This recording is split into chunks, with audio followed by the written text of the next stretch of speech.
Good morning, everyone. Welcome to Phillip Securities Research Morning Call for 29th of January 2024. For today, we have quite a few stock counter and technical analysis updates. And as usual, we would end the session with Singapore Weekly. So without further ado, I would like to pass on to Jonathan to get started with Tesla. Thanks, Ambrish, and good morning, everyone. So I'll just start with Tesla's fourth quarter earnings that they announced last week. We issued a report earlier this morning titled Intensifying Competition to Weigh Further on Margins. Next slide. So actually overall for Tesla in the fourth quarter, results were actually pretty good. Revenue was in line with expectations while adjusted PATMI was quite a bit higher due to higher interest income. When you look at how they did in 2023 versus our forecast, revenue came in at 97%, while adjusted PATMI came in at 108%. In terms of deliveries, Tesla delivered about 485,000 cars in the fourth quarter, which is a record. I mean, they just continue to scale and increase their volume output. Interestingly enough, for the full year 2023, Model Y was actually the best. Model Y, which is their SUV version of the Model 3, was their best-selling car in terms of units sold in globally in the whole of 2023. So it beat out a lot of your more popular models like the Toyota Corolla and Toyota RAV4. I believe they sold about 1.2 million. They delivered 1.2 million units of the Model Y. The main thing for Tesla and why the stock really was sent downwards quite a significant amount was because of a rather muted and actually quite poor outlook for this year.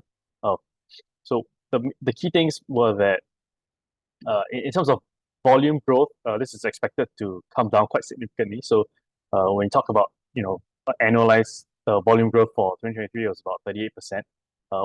What we expect, they didn't give any specific guidance, but what we expect is this will be cut in half at least. So we're modeling for about 19% year-on-year growth in EV deliveries, which would amount to about 2.1 million units. One of the biggest reasons why we did this is because on the call, Tesla actually said that they're going to be focusing more on developing their newer products like their next generation low-cost EV. So they're kind of shifting focus to continuing to ramp in terms of volume production and trying to focus a little bit more of their spending on making sure that the products that they expect to drive the next leg of growth is on track. And so because of that, you just see this kind of volume expectation come down a little bit. The second point, and this the more important point, is that competition is actually continuing to intensify, especially competition in China. So over the last year and a half, a lot of EVs in China, not just Tesla, but you've got your popular ones like BYD and NIO and all that. These guys have been cutting prices quite significantly to gain market share. And so we thought that moving into 2024, this would kind of abate a little bit, but it seems that a lot of the car companies are continuing to ramp up and continuing to just kind of flood the market with lower priced EVs, and this is forcing Tesla to either cut price or maintain their prices. When you look at their average selling prices over the last year, Tesla actually cut price by almost 20% on average. For some models, even up to 30-35%, so quite significant cuts. And as this price war kind of lingers on further, this will only provide further headwinds on margins, because you can't raise your prices at all, and so naturally your margins don't really move. So this is kind of, it's quite a negative thing, and how we know that a lot of the competitors are continuing to ramp is that the capital expenditure for this year is expected to continue to grow. When you look at some of the smaller players like Li and Xpeng, they're increasing their capex by about 30+% year-on-year for 2024. So quite significant increases in terms of capex growth. When you look at the two biggest players, Tesla and BYD, BYD is actually shipping 2 times more vehicles compared to Tesla. Obviously, most of this is in China, and most of it, from BYD's perspective, was lower in price compared to Tesla. So because of Tesla's biggest competitor kind of dumping out a lot of volume, Tesla essentially has to try and I guess close the gap in terms of pricing. They're not able to raise their prices as much. So because of these two main factors, we actually cut our revenue for 2024 and EBITDA by 7% and 27%. And we downgrade our call from accumulate to a neutral, and cut our target price from $240 to $175. So that's all for Tesla. I'll move on to Netflix, which also announced their fourth quarter results last week. So we issued a report last week titled "Subscribers and Margins Reaccelerate." So similarly, Netflix's fourth quarter was actually pretty good. The two key things here were, I guess the main thing for the fourth quarter was memberships that continue to actually re-accelerate. So you see at the bottom in this red box here, paid memberships for the quarter actually grew about 13% year on year.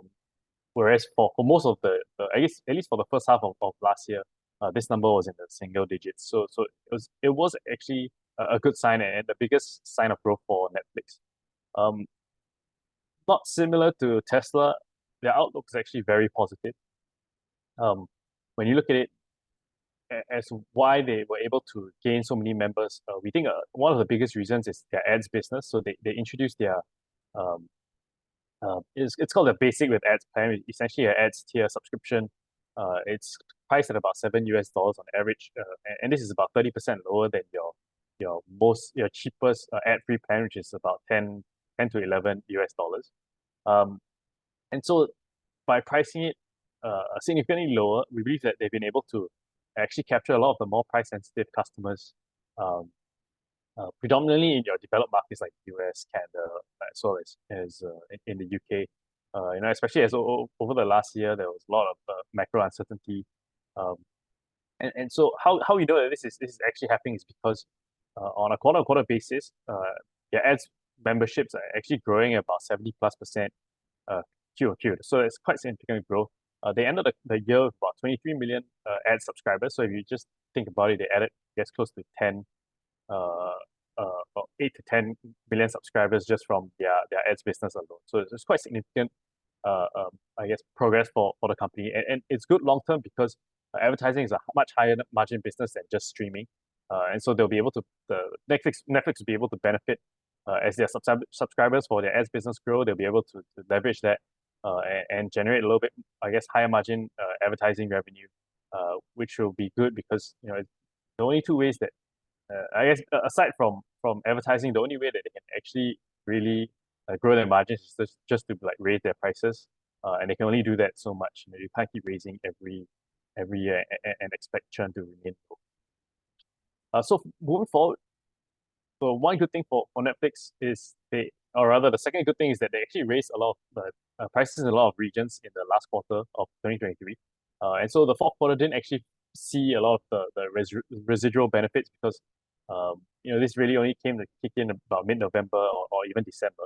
But for the full year, 2024, you should expect to these kind of price hikes. And these price hikes were quite significant. They were about $2-3 on average across most of your developed regions. So you should be able to see a lot of the revenue growth coming from these price hikes. At the same time, Netflix did also kind of mention that they will be raising prices across the board for most other regions slowly but surely. And so, for Netflix moving forward, at least for this year, we expect membership continue to grow. We expect revenue continue to grow because of increased prices as well. We actually increased our 2024 PATMI by 6% on higher margins, and we maintain an accumulate rating with a raised target price of $570, up from our previous target price of $455. So that's all for me. I'll hand it over to Helena for our Phillip on the ground. Thank you.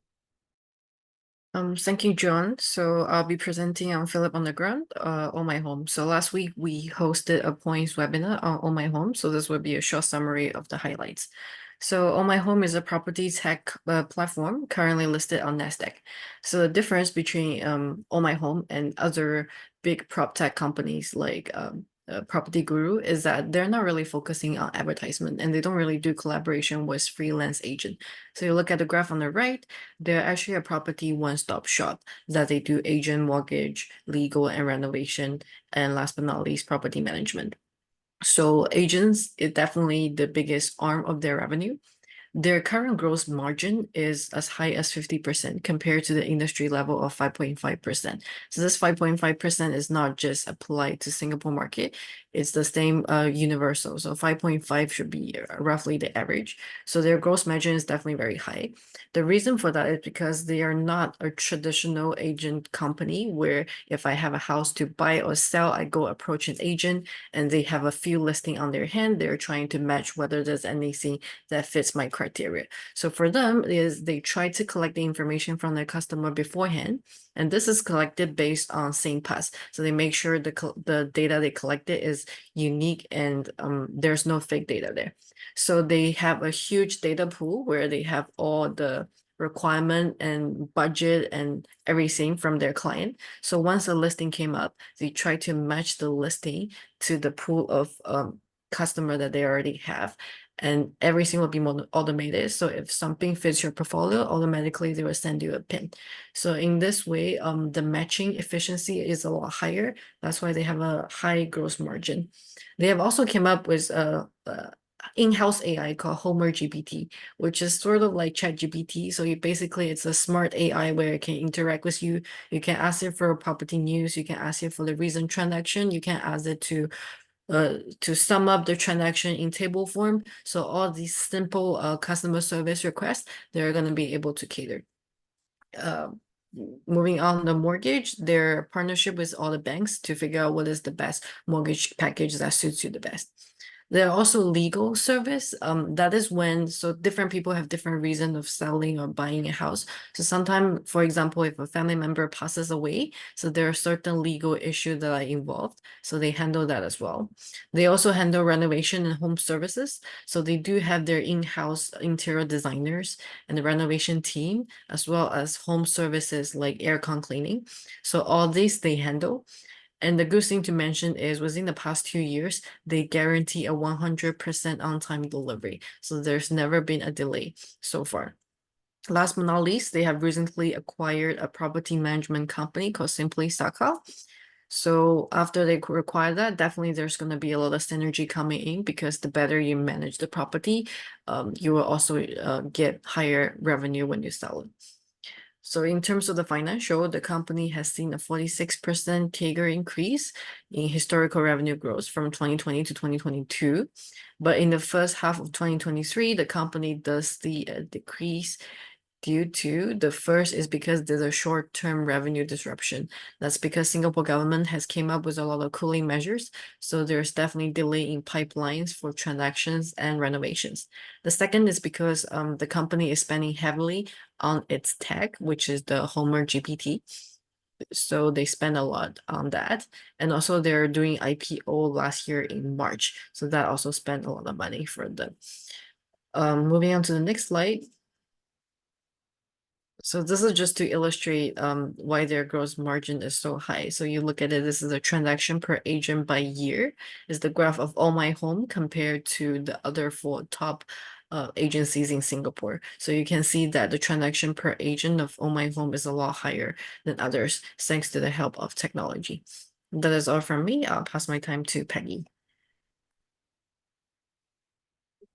Thank you, Helena. Okay, talk about Sheffield Green this morning. They did a webinar with us last week. Next slide, please. Yeah, thanks. Okay, Sheffield Green they provide human resource that do the EPCI. It stands for Engineering, Procurement, Construction and Installation works in the renewable energy sector. The mandate covers onshore wind, offshore wind, solar and green hydrogen. But so far, they have only been focusing on offshore wind sector. The offices are in Singapore, Japan, and Taiwan. This is a spin-off from Sheffield Energy's Private Limited.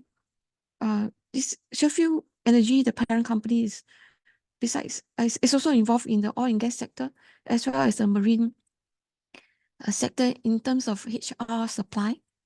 Okay, and Sheffield Green raised 8 million.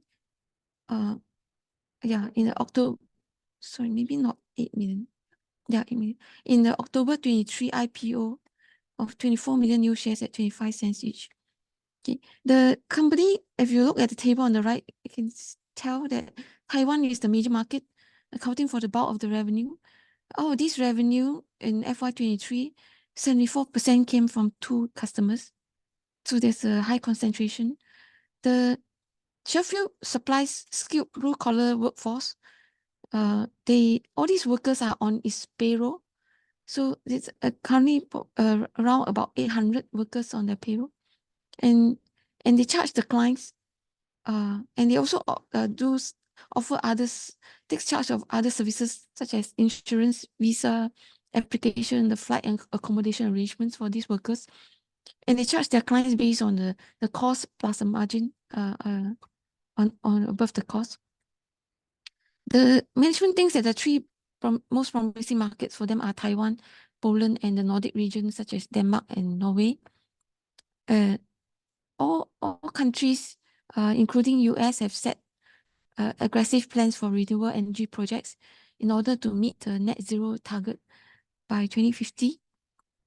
For Taiwan, it's a fairly controlled markets where they require a very high local content. For instance, equipment for any projects in Taiwan needs to have 60% local content. It means 60% of it must be produced in Taiwan or by Taiwanese companies. And for that reason, they plan to set up a training center in Taiwan to train workers to raise these local content. The Taiwan market is the uniqueness of this Taiwan market due to this local content requirement also makes it such that the feed-in tariff in Taiwan of about 4 to 5 NT dollar per kilowatt hours is substantially higher than the $2 to $3 you see in the European countries. And also because of this local content, we think that project progress could be slower as companies have to look for suppliers that has them able to meet this content. The one critical bottleneck right now for this sector is in terms of vessel supply. So if it is operating in Taiwan waters, you need to have a Taiwan flag. So that makes it even more difficult. So for Sheffield Green, the growth drivers are the training center. They also plan to expand into US, Japan, and acquire the subsidiary, a subsidiary in France, so that right now the revenue that they earn in France is a pass-through through this subsidiary. So if they acquire this subsidiary, then they can cut down on the make the best use of the margin. And they're also looking to identify other complementary services that they can offer to the customers, such as drone delivery and maybe operation and maintenance. So after the IPO in October, the PE on an annualized basis for FY23, which ended in June, is about 8 times, price to book 3 times, and EV/EBITDA of 3.2 times. Yeah, that's all for me. I'll pass on to Zane.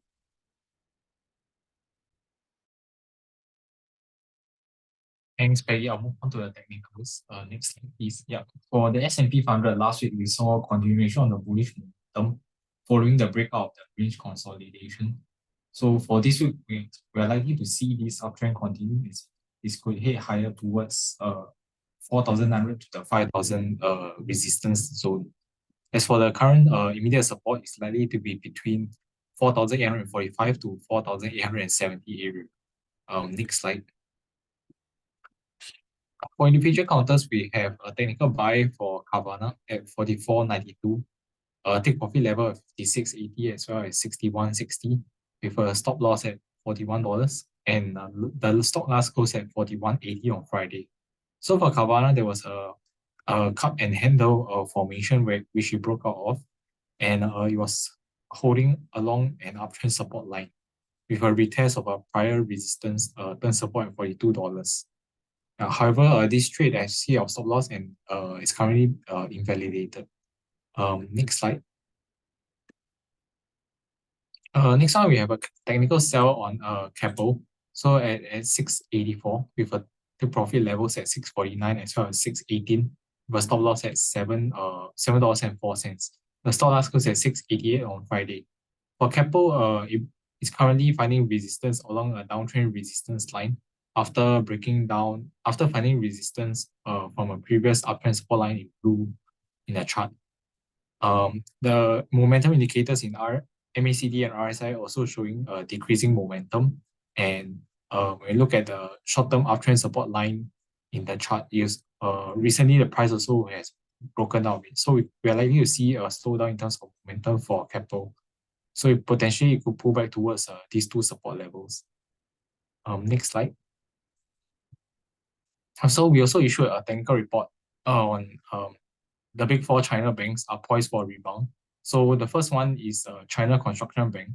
For this, it hit the buy level of 430 to 441 last week. So at this level, is the downtrend channel support as well as the double bottom.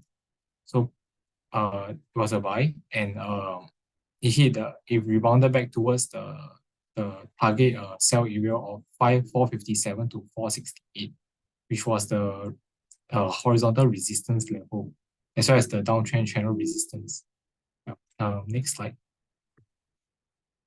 Then next one will be Industrial and Commercial Bank of China.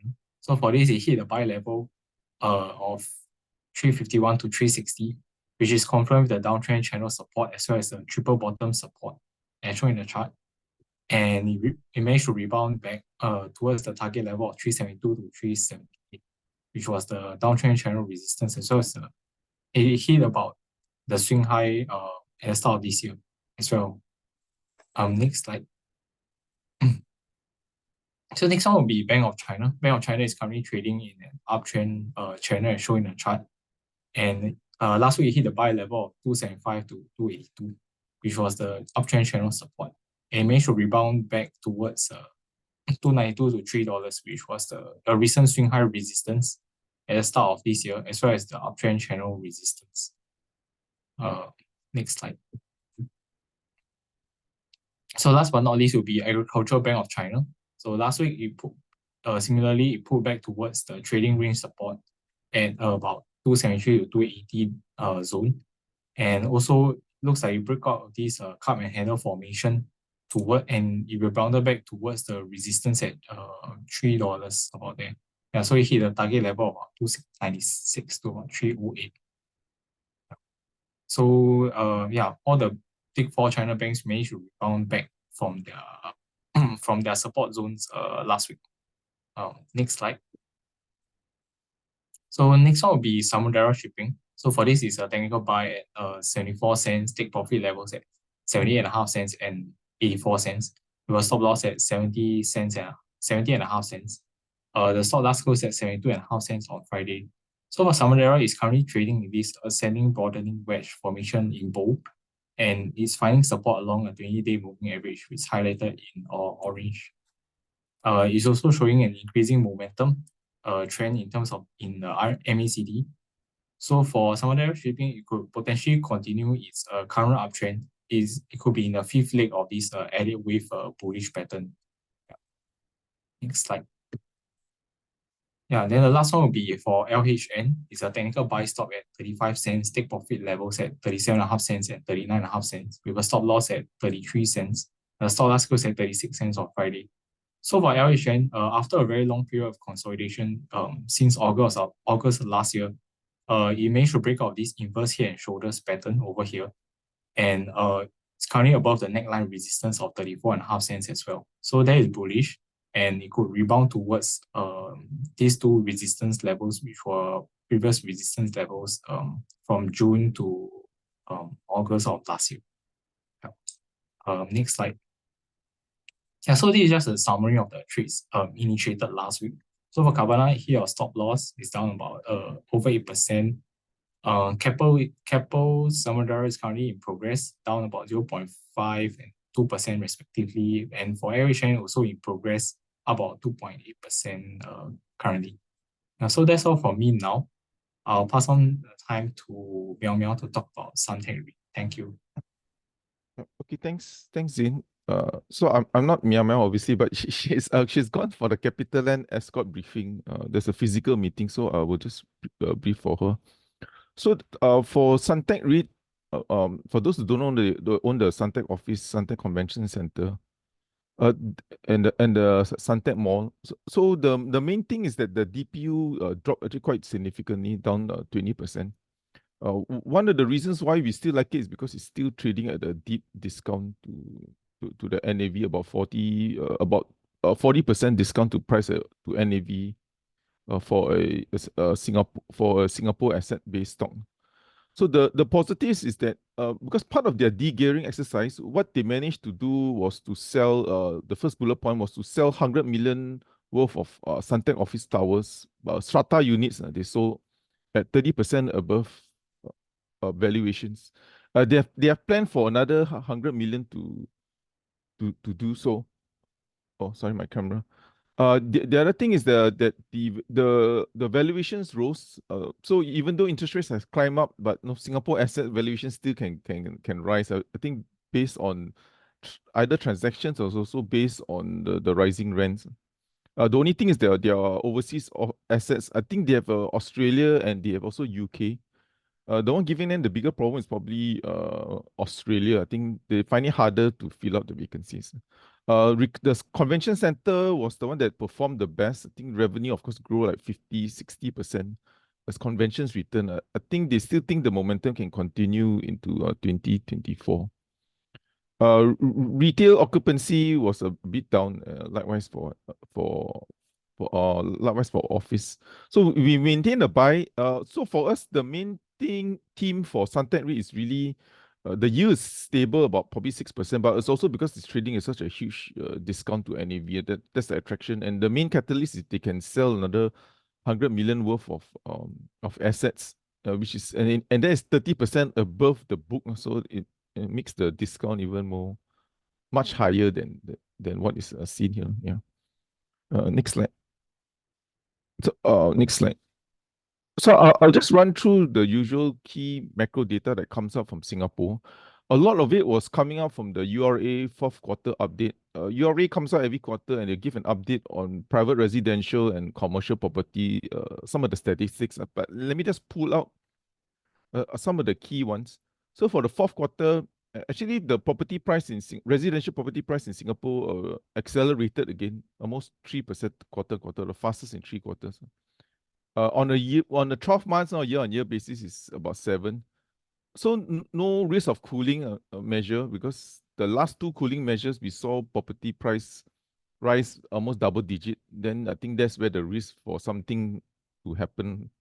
Right now, actually, it's still rising, even though we had another cooling measure only in April, I think, April or May. Yeah. The other stats is, of course, we watch is the inventory. Unsold inventory is about 17,000. It's actually climbing up. On the inventory to sales is actually within average. But what we worry of is that the inventory could climb up even more because there's a planned 11,000 of launches in 2024.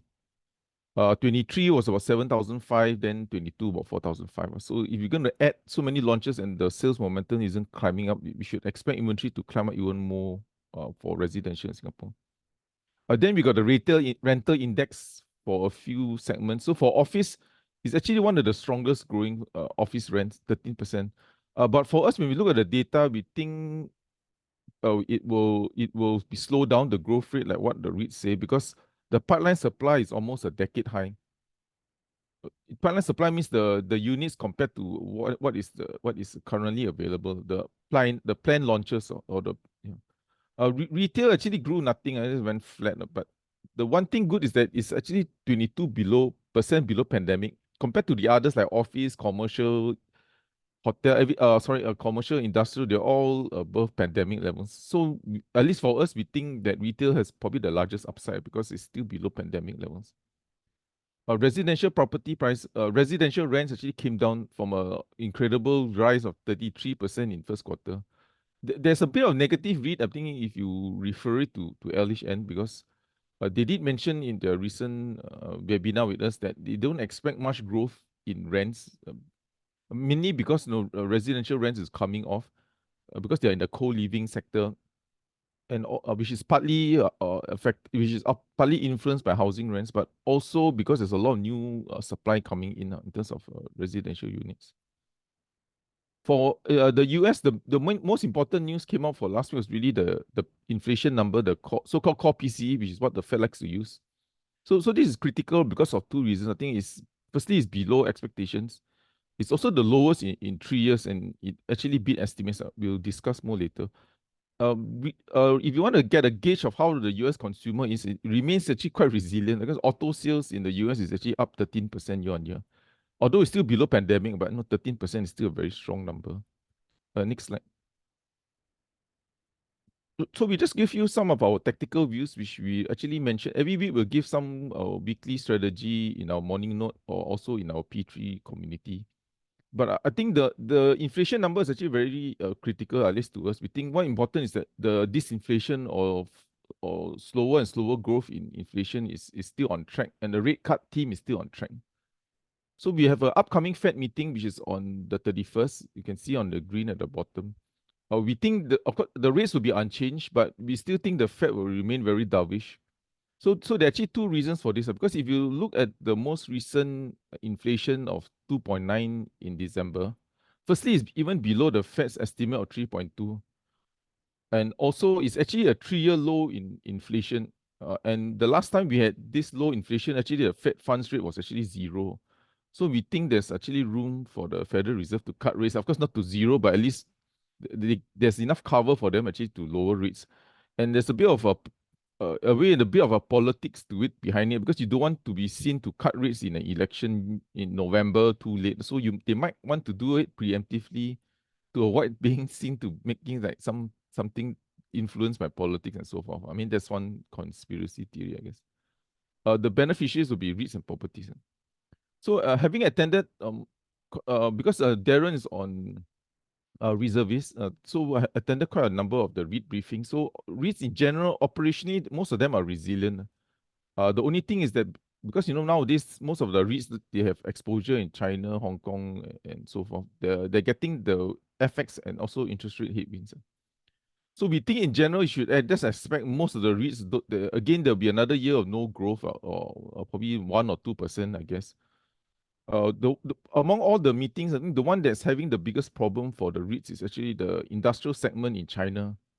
Is the weakest. So you either have, like for Keppel DC REIT, I think one of their major master tenant hasn't paid them for almost 6 months. So you either have a data center in arrears, or like for Mapletree Logistics, the rents are actually falling by 20% in the tier 2 cities.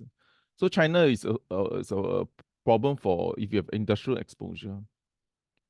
We think retail looks the best because retail is healthy because of a 3-year renewal cycle. So what we mean by that is that rents usually every 3 years renew, but the last time they renew was when the pandemic happened. So you're going to compare against the pandemic. So that's why, like we mentioned, the retail index is still below pandemic. So even though tenant sales may not be growing, but because you're comparing rents 3 years ago, which is the pandemic, so you should get this extra jump in. Office growth is slower, new supply, and then industrial is bigger. So in terms of the events, so for this week, I think there's a lot of results, and probably every day you're going to get a result. So you got Microsoft, EMD. I think you can see at the bottom, and also you have payrolls too. In terms of our Phillip Poems webinars, we have 2. We have AIMS, APAC, Keppel DC. And the following week, we have Money Hero. Actually, a Singapore-based company but listed in the US. And Emperador, of course, if you're interested in whiskey.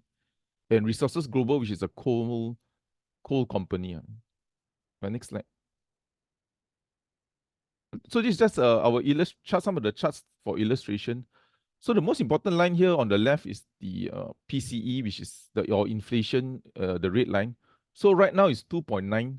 But if you do a trend line, it could actually hit the Fed's target of 2%, which is in green, by April of 24. Again, this is an extrapolation, but the trend line is there. I mean, inflation, you can see, has already peaked like almost more than a year ago. And these levels are the lowest in almost 3 years ago, in 2021.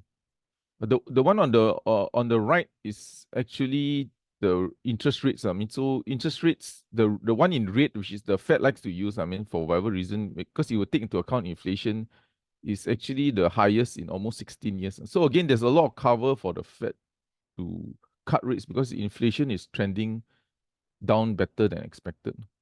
Next slide. So we move on to property. I mean, sorry for boring one, but this is just all property slides. And so one on the left is just to show you the trajectory of the property price, Singapore residential property price. So after the global financial crisis, probably everybody cannot read, sorry for that, but in green, you saw this super huge rally. Then, of course, TDSR, then the thing collapsed, then went up, then cooling measure, but still go up, then cooling measure, then still go. So like 3-4 cooling measures, but the price still climb up. I mean, just for your reference. The one that worries us is just the momentum. If you look at the red line, so these are the new units sold on the past 12 months. You can see the volumes actually very low, almost at record lows. So that's the thing that worries us a little bit. So even though you might launch a lot, but you might actually just end up piling inventory. The one in blue is beige or orange is secondary, and the blue line is just the total. You combine the both. This is just the transactions. Next slide. Again, this is my last time on property, but anyway, just for reference. So in blue, the bars are actually the amount of inventory. So we did well. Actually, 2019, 2020, when everyone was worried about inventory, actually we sold so well and it been down. But right now, the inventory is starting to climb up a bit, and the red line is just the inventory to sales. I mean, how many years it takes to sell the unsold inventory. So right now it's our average, but we think this will climb possibly to even 3 years because you have 11,000 launches coming in. So the one on the right, just for reference, this is the amount of launches coming up. So 11,000 is actually quite a lot higher than the last 2 years. But we're coming out against very slow sales momentum. So that's the worry, at least from a top-down level. Next slide. So for rents, I mean, this is, again, just for a reference. So the blue is residential rents. You can see it's spiked out tremendously. It's cooling down, but it's still very elevated. If you notice the blue line, pre-pandemic, rents in Singapore residential hardly grow, I mean, maybe 3 to 4%, but even 9% is still a very robust number. But the one that we think can go up the most is the orange line, which is the retail line. You can see it's actually only starting to, it was negative because of pandemic, because of retail, but we think there could be upside here amongst the various categories. So this supply pipeline, so rather than measure units, we measure how much existing stock and then the new pipeline as a percentage. Then you get a better sense of how much pipeline is coming out or supply as a percentage. So you can see actually all categories are up except hotels. Again, this is just for reference, but the one that is the jump the highest is office. You can see it's almost a 10-year high. Yeah, next slide. Okay, so I just have 2 slides on the Phillip on the ground for those who have, I guess, Mapletree Logistics. So Mapletree Logistics is actually huge. I mean, almost 8 billion. They got like, if you want to count the properties they got like almost 200 properties. Okay, but the one that causes them a bit of price pressure right now is because their exposure to China and Hong Kong. So I think there's a de-rating on the stock because of they got almost 40% in Greater China. I mean, if you want to lump Hong Kong with China, of course.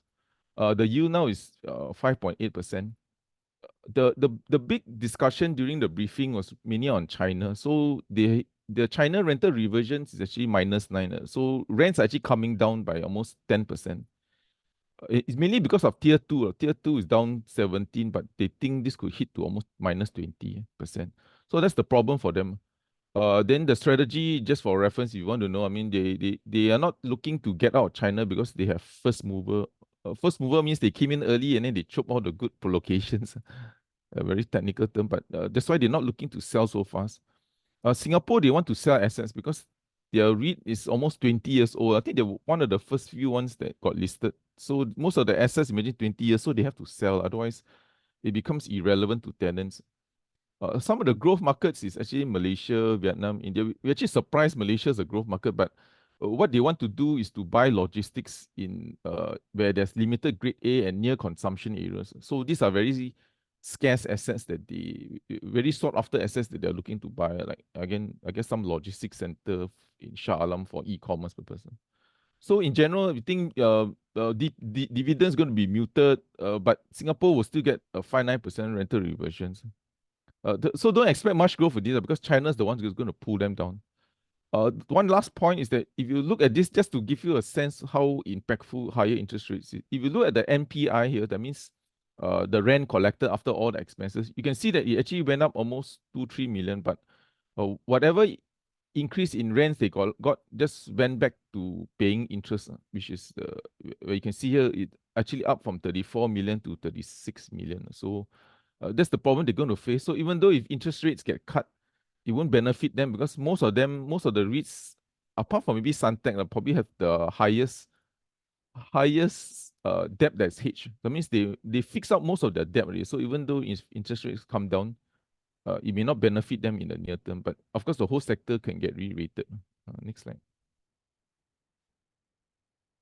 So the next one is Mapletree Industrial Trust. They got, if you want to, again, 142 properties. I'm not sure how you can monitor, but they actually segregated quite well, actually. So half the property for Mapletree Logistics is data centers in the US.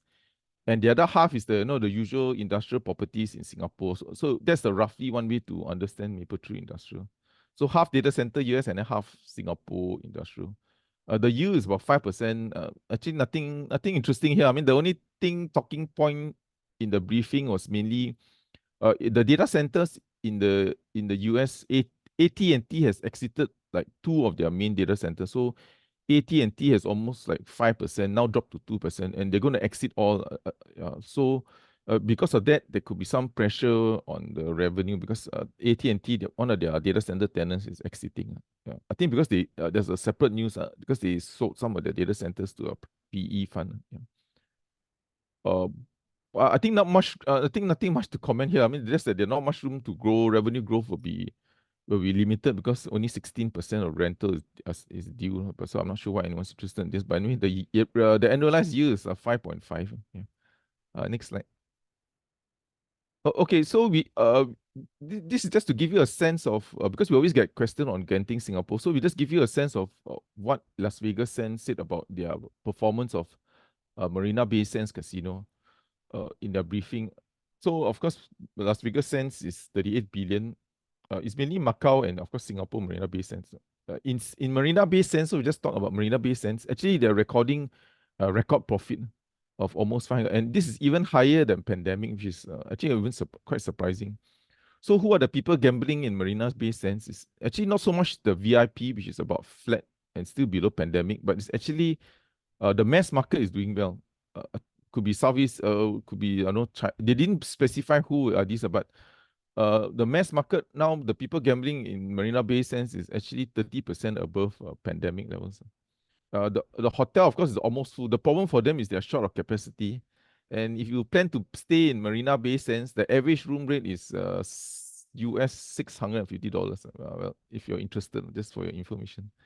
The one thing good for them is that because they're capacity constrained, they are still going to expand. So Tower 3 is going under a lot of renovation. And their 4th tower is still underway. They are in discussions with the authorities, and they hinted that it could complete by end 2030. And they think that the EBITDA can jump from 2 billion to 3 billion with this expansion. Of course, this 4 billion is also going to be good for all the construction companies because they haven't started yet. So they're going to provide a lot of construction activity for all the building material players, because with this 4th tower in Marina Bay Sands. Just one final comment when asked about what's the attraction in Singapore. So for Singapore tourism, so their comments, I mean, without stating the obvious, Singapore so expensive, but they're attracting the higher value tourists, Singapore, and also there's a growing high net worth population, which of course helps the casino here, and also the usual political stability and strong tourism infrastructure. If you want to get a sense of what they think of tourism in Singapore. The one on the right is just to show you the jump. Rolling volume, sorry, in case you do not know, rolling volume means when the VIP, when they gamble, they change some chips. So just to show how much chips they change. They won't disclose the revenue, but they show you how much chips. So imagine they change almost 7 billion worth of chips. If you look at the table in the bar, the bar here is US 7 billion of chips that they exchange in the 4th quarter of 2023. Okay, next slide. Yeah. Okay. So, Jonathan covers semiconductor, and he will usually come out with a snapshot of all the semiconductor. The key ones are not everyone, but the key ones after the release the results, so we can have a sense of where they are. So let me just give a commentary. We shaded those in black because they have not released, but in general, most of any semiconductor company that's doing well is mainly due to AI or AI related. So for Intel, it's a bit sluggish. I think the growth for them you see in the first quarter, 8.4% that they are guiding is mainly coming from a recovery in smartphones and also PCs. Intel is also raising their capex, so this is going to be good for AM. If you look at Hynix, which is memory, they are also guiding stronger, mainly because of HBM, high bandwidth memory. So this is mainly the memory that you need when you're doing AI GPU. Probably every one GPU, there's probably, I don't know, 4 to 8 of HBM or memory chips. So that's why they are guiding, but their capex isn't growing much. They are very conservative. ASML, which is probably more linked to Franken, but that one not so good. Actually, you can see the revenue is down 20%, and also they're guiding sales to be flat. And the capex is also going to be not so much. Capex doesn't matter for them, but with the revenue flat, it doesn't really look good for Franken because there won't be much growth. TSMC, I think we discussed, so they are guiding almost 20% growth in 2024, mainly because of GPU chips. So I think they supply for NVIDIA and so forth. Yeah.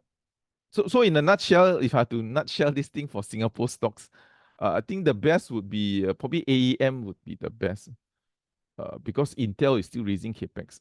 The rest a bit more neutral because like Hynix is not raising capex, TSMC is not raising capex, and then ASML revenue is flat. So basically for the other two guys or three guys, UMS and Franken, nothing really great for them based on all their customer announcements. Yeah.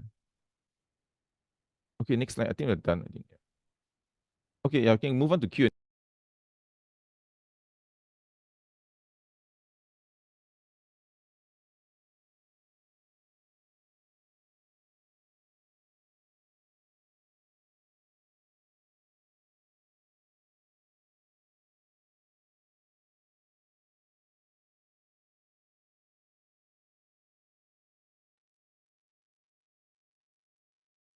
Maybe I'll start off the Q&A session.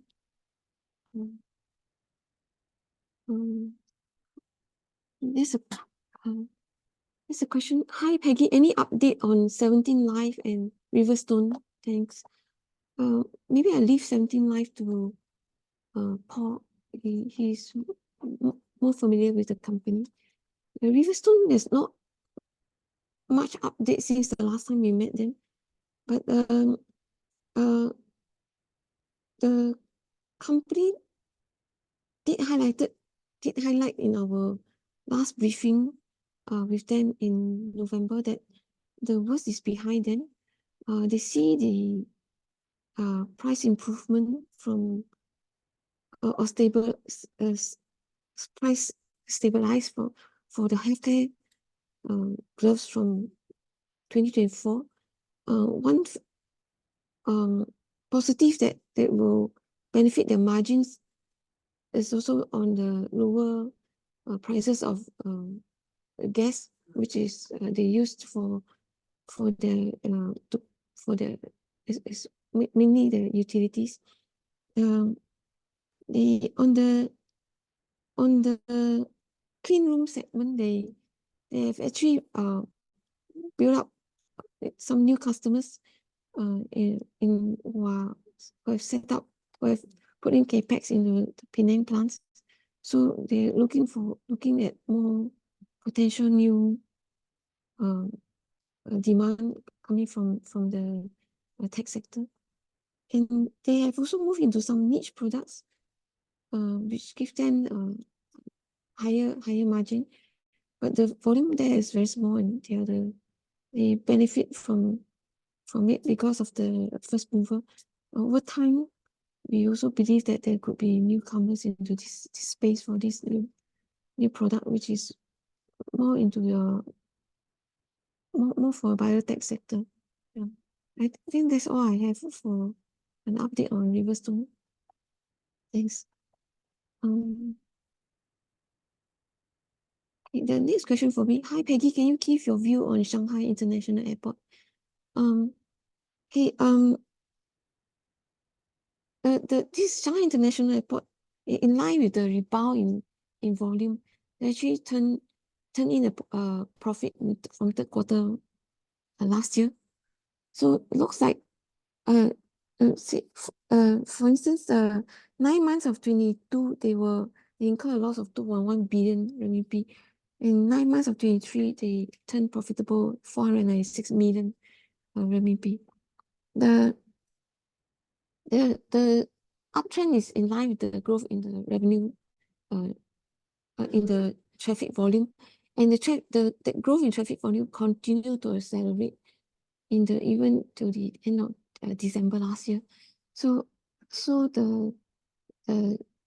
they are expected to do well, but out of this revenue growth, like for instance, out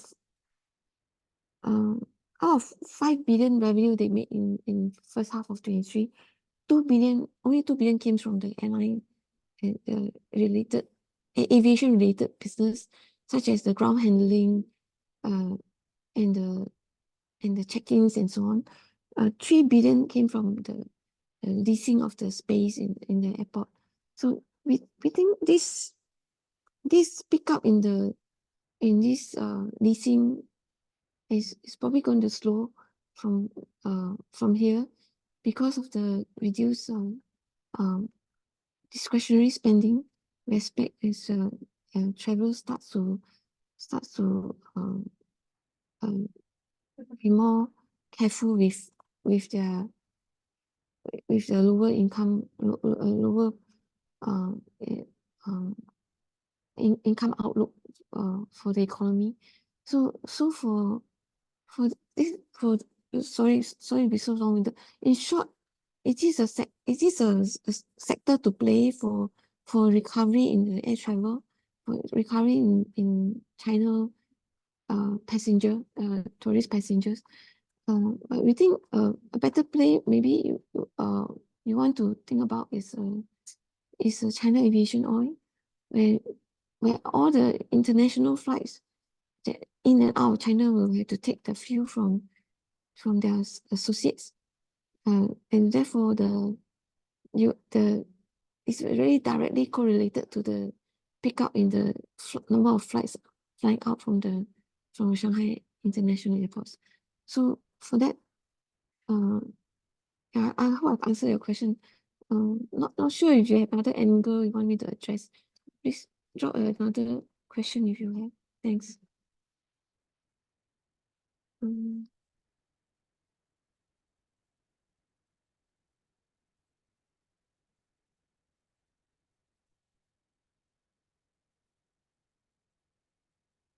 How do you compare Sheffield Green with HRNet? HRNet, okay, and Sheffield Green has all the workers on their own payroll. There's something that's different from HRNet. HRNet is more into a placement of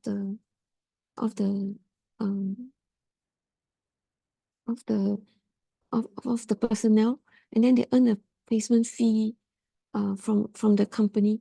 So for the gig sector, maybe they also source manpower and then place it into the companies. But I think the part of the workers on their payroll, that portion is relatively insignificant. So the operating model, revenue model is totally different. And then for Sheffield Green, they also run the risk of a project delays or if project cancellation, that they might end up with a pool of workers that they had to quickly place it with for other projects. So in an environment where the projects keep coming and rising, then it will be good for them. But when vice versa, they might find themselves in a tight situation. But yeah, so that's the key difference between the two. We believe, yeah. Thanks.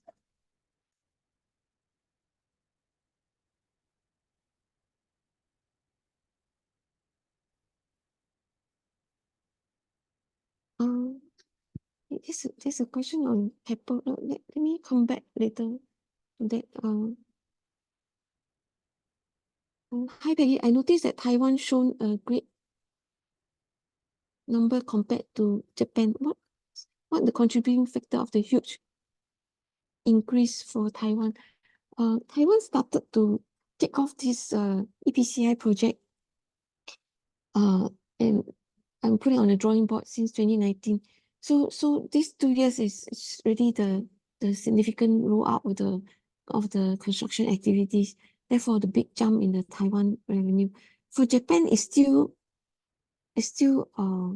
very slow on the drawing board. The offshore wind sector hasn't been moving up fast enough. And for Japan, also there's also another local content requirement over here, but it's not well spelled out, unlike Taiwan. So companies that move in, even for the big offshore players, they're very slow in moving in because they're not sure how to navigate this local content requirement. So the pickup is slower, but for Taiwan that has already started off. So therefore the big jump in the Taiwan revenue. Thanks.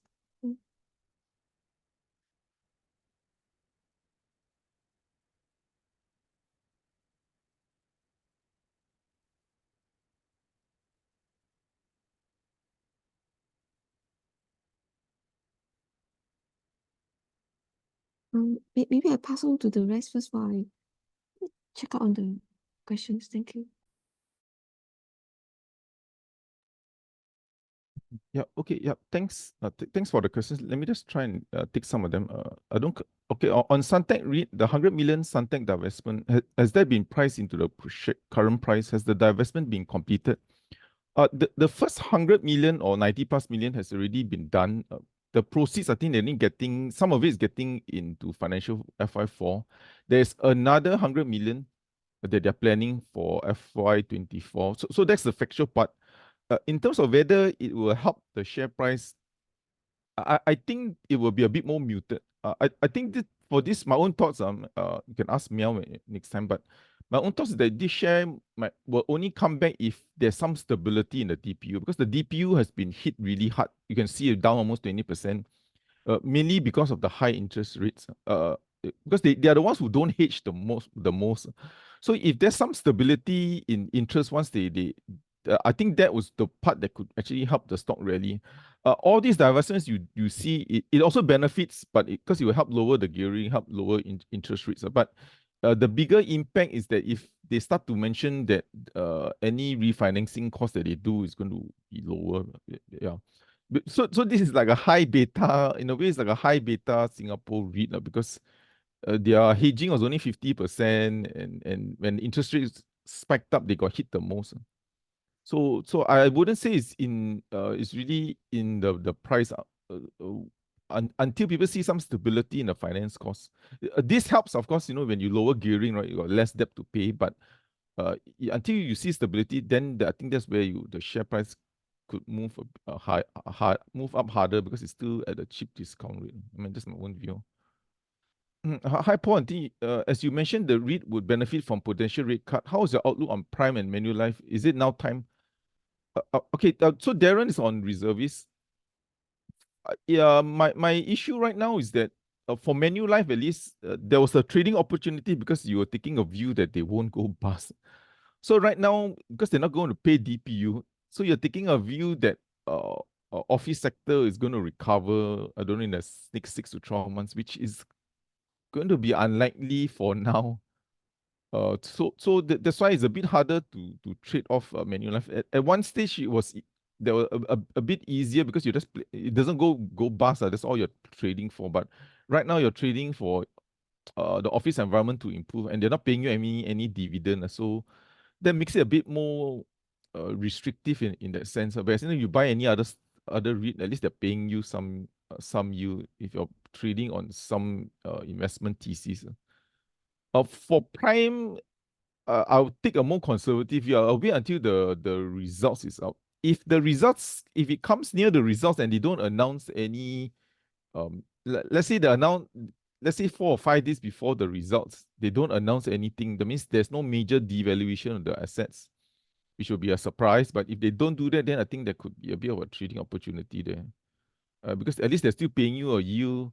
The worry is that they're obviously going to cut their valuations, but you just do not know how much. And you do not want it to go through the same Manulife, the name same Manulife journey where you cut valuations, then you bank default, then you cannot pay dividends, then you go to renegotiate, then you become a Manulife part 2 or so.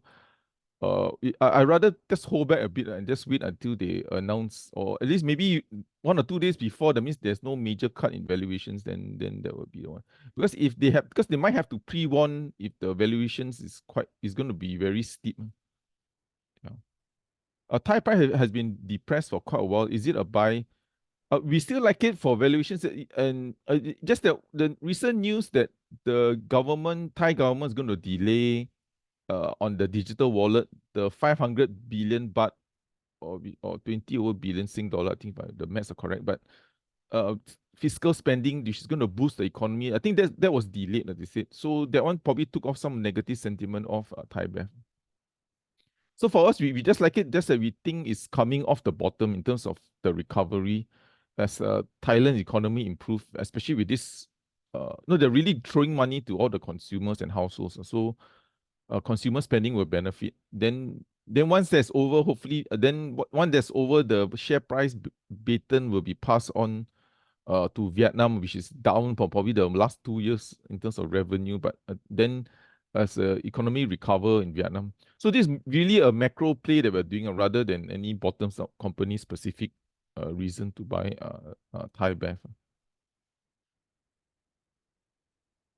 Okay, any update on 17 Life and River? So for 17, sorry, they said you should pronounce it 17 Life. But anyway, for 17 Life, there's no new update, but if the results come out, what we'll be looking for is how are they progressing in the virtual live.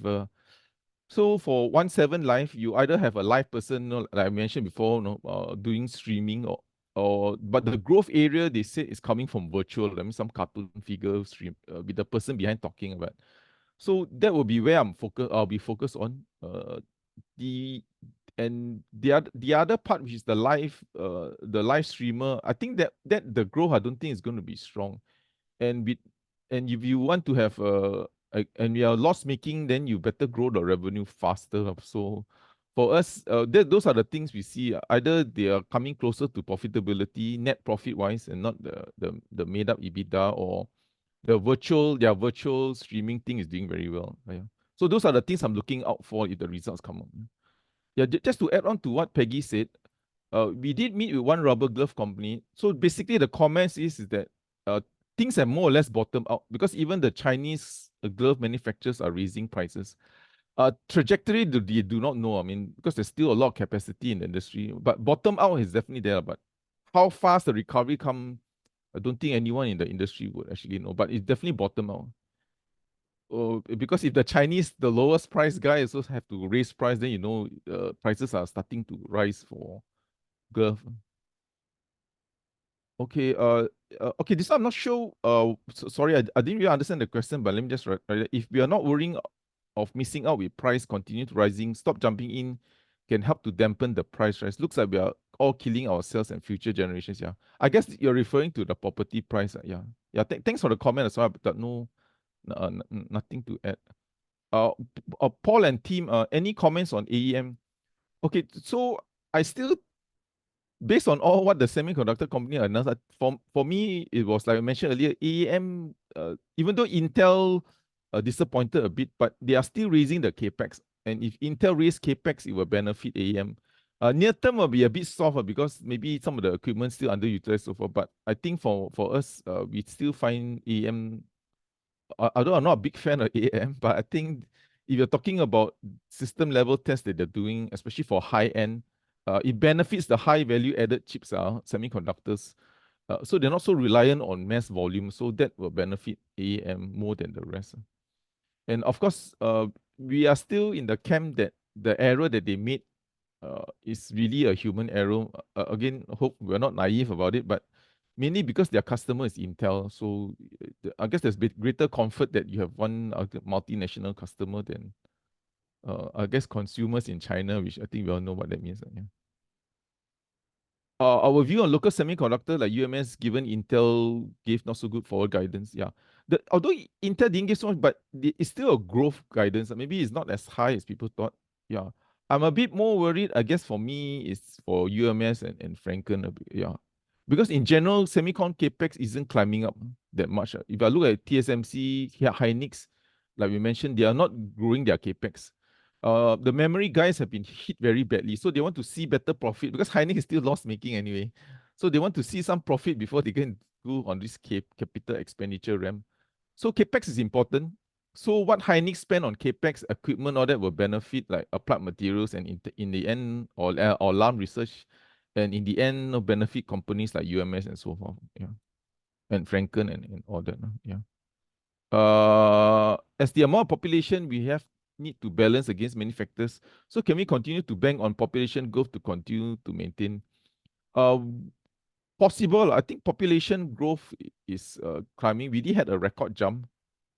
And we think, I think that will be the direction. Yeah. I mean, I don't want to comment on government policy, but it seems to be that is the direction.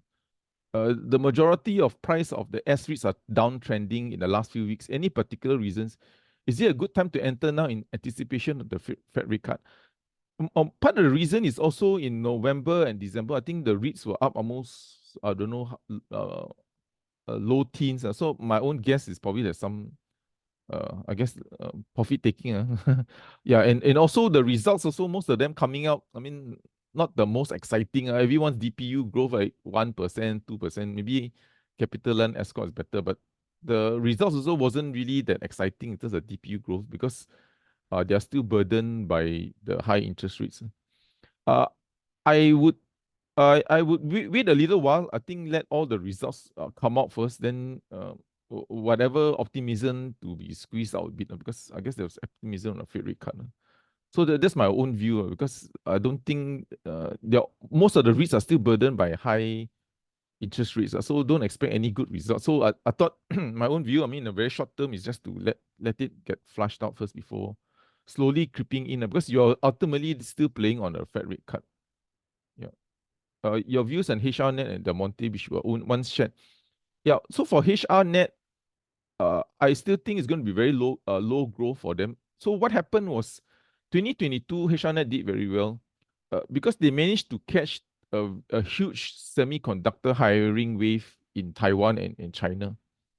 And once this wave was over, it will burden their results in 2023. So that's the first part. So for 2024, the results are still coming out, but I just worry they're just going to be burdened by the weak, the weak job market.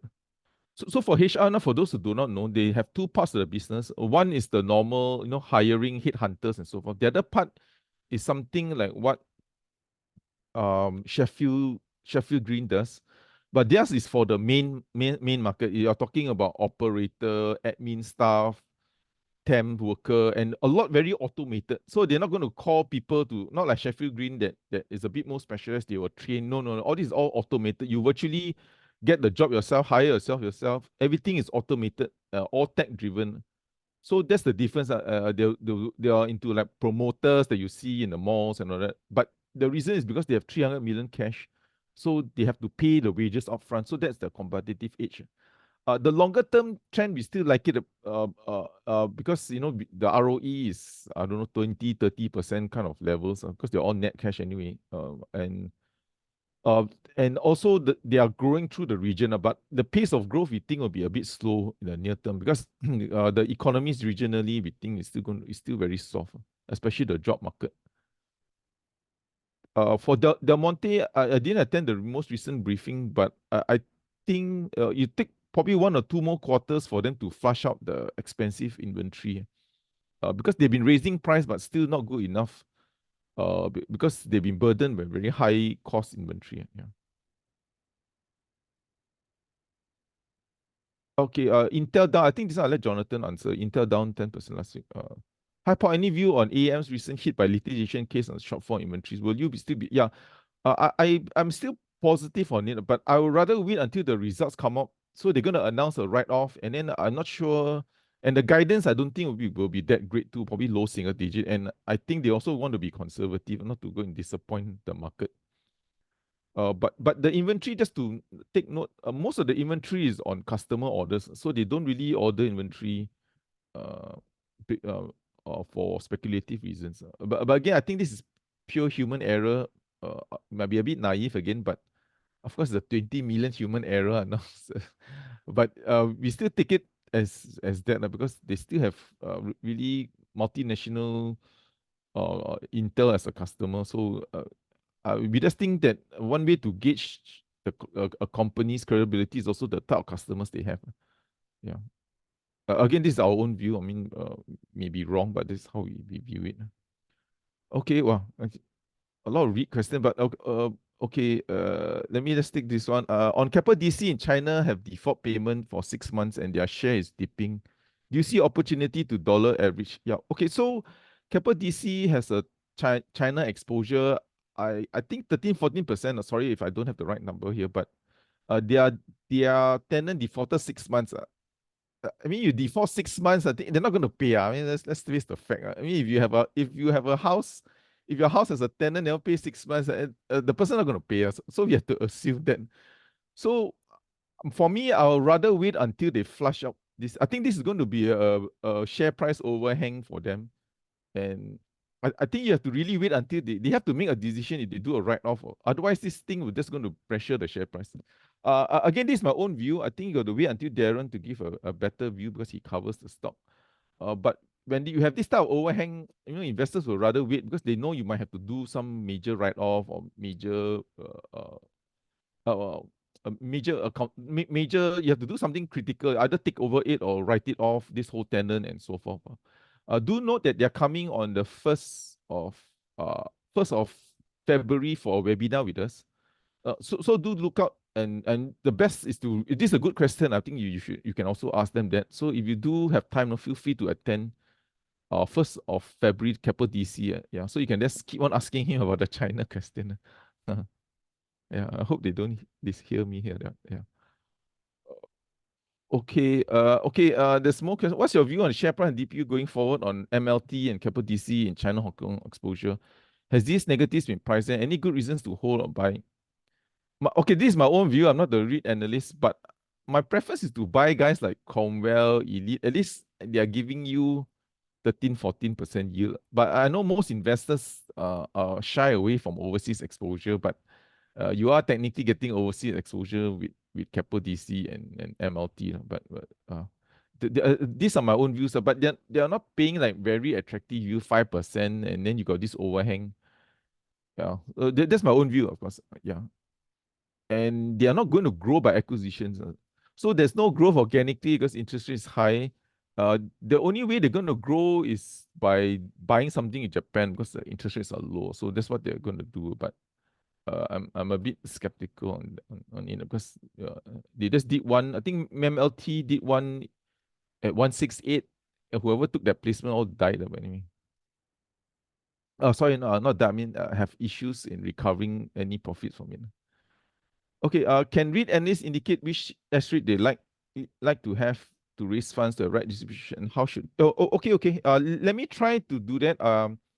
So I will ask the analysts. One. There are 2 ways to look at it. One is gearing, and also the other way to look is any big perpetuals. Perpetuals, if you can't renew your perpetuals or it's too expensive, you might have to do because it's it's like fake equity, right?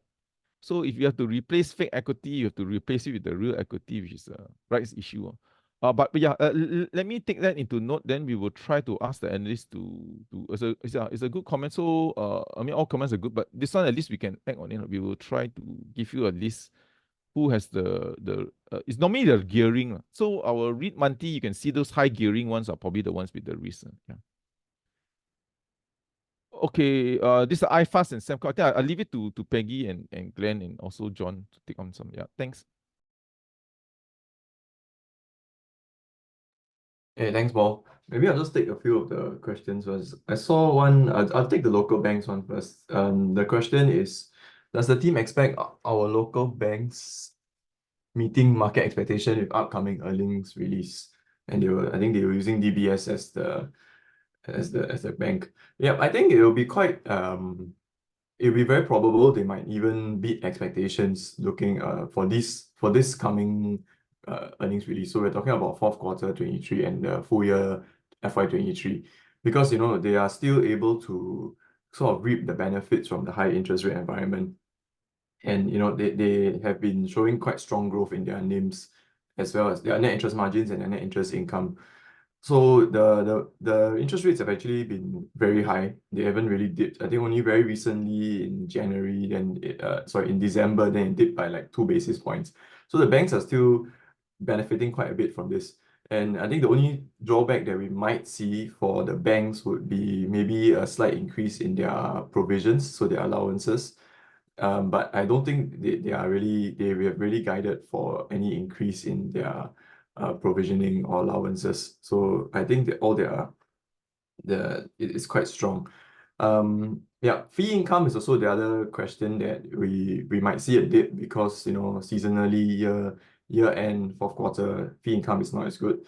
So we might see a dip in that. But if you look year-on-year basis, I don't think there will be much of a change in fee income.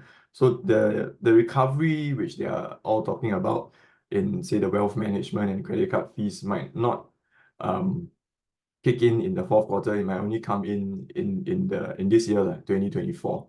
Yeah, so I feel that there's a high chance that very likely that they will meet expectations, and there's also a chance that they will actually beat the expectations.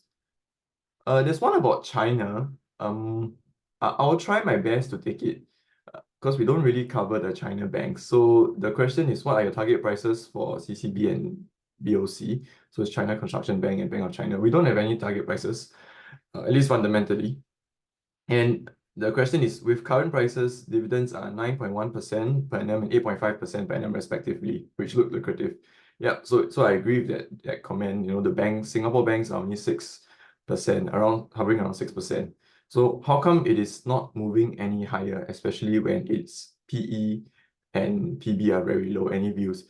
I guess if you look at this for the China banks, it's a lot of different reasons why their share price isn't going up, at least for the short term wise.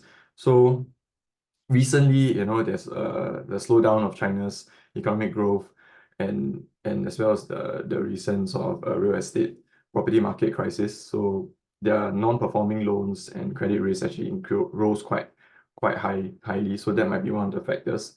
And also, the multiple geopolitical tensions between China and the US, which will sort of affect their business operations as well as the sort of, the reputation of the Chinese banks. So these are just some factors that might be affecting the Chinese bank's share price. Yeah, so just really a brief summary of why I think so. There's one more on iFast, but I think it might be a TA question. So what price should one buy iFast and Sembcorp for Longpro? I think that was a TA question. So I'll leave that to Zane. So okay, one more is both the banks and the REITs. So I'll just read the question out loud. With MAS holding rates, how would this affect the Singapore banks? Yeah, so MAS, I mean, it really depends on the Feds, right? So if the Feds cut rates, MAS is likely to follow the rate cuts. So, but however, I think I had this question, quite similar question before, where they asked if, let's say, if it goes against expectations and the MAS and the rates don't drop. So let's say the rates maintain currently at these high levels, what will happen for the Singapore banks? It's as I've said before, so the interest rates are a double-edged sword for the banks. So on one side, it's good because it will positively affect their net interest margins and net interest income because they can earn a higher spread for the bank's interest spread. So that's how they increase their net interest margins, which we are currently seeing, at least in 2023, where it's very, very high, record high levels. And this will improve, of course, their net interest income. But on the negative side, we'll see that loans growth will dip. And we have also seen that in 2023, where loans growth were almost, I think they were on a decline for the whole year. But when interest rates are lower, let's say we go back to the COVID times when the interest rates were almost negligible, we can see that while their net interest margins were hit, but their loans growth was quite phenomenal. We know every quarter you see a very healthy mid-single digit or even high single digit loans growth for the banks.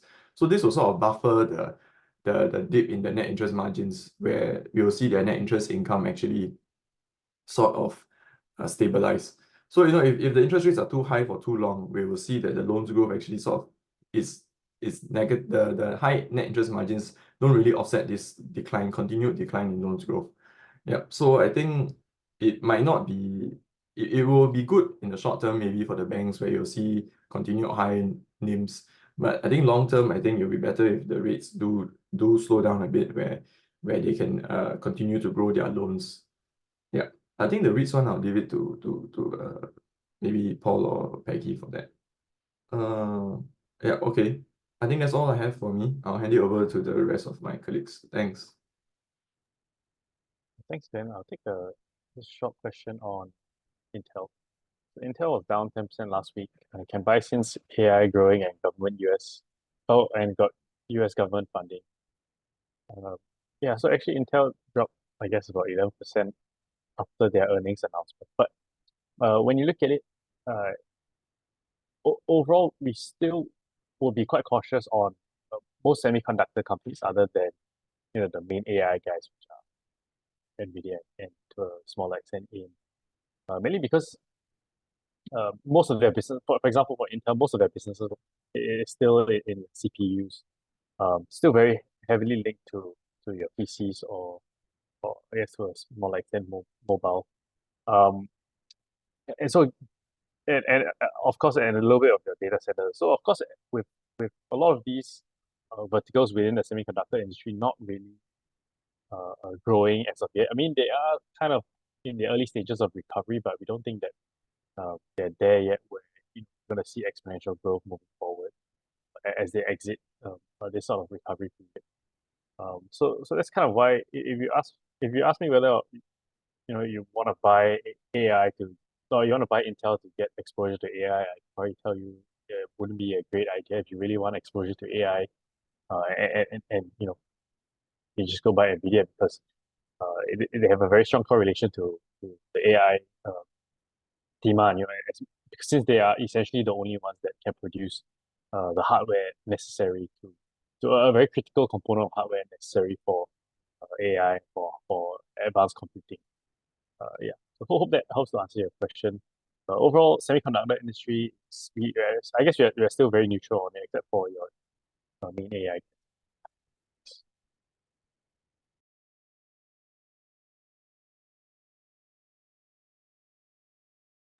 Maybe I take over. The question on capital. Hi, Paul, Peggy. What is your take for the coming capital FY23 results? Will it be slightly better than last year, excluding the SAM Marine? Okay, our forecast is capital will report a 4.4% higher net profit in FY23 compared to 22. This is excluding the exceptional gain of 3.3 billion from the divestment of Keppel O&M. So it's slightly better. Yeah, that's correct. And the results will come out on the Wednesday night, a briefing on a Thursday morning. Thank you. The next question is on stats. Can't find it. Any update on SET's performance lately for those who are still holding?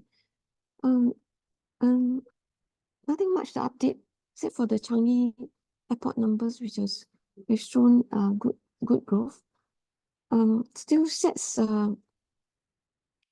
immediate focus is to refinance its balance sheet to replace the higher cost debt that they inherited from after they acquired the WFS into a lower cost instrument. The latest debt that they raised was at 4.828% coupon, which is higher than what the market was expecting. Market was expecting some number closer to the lower 4%. So yeah, so it's probably going to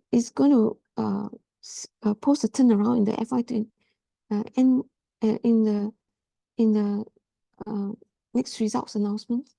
But the balance sheet result will remain in focus as they need to adjust their gearing level to bring it down to a more comfortable level. If you recall, in the years before the pandemic, SETS was always trading at net cash. Thank you.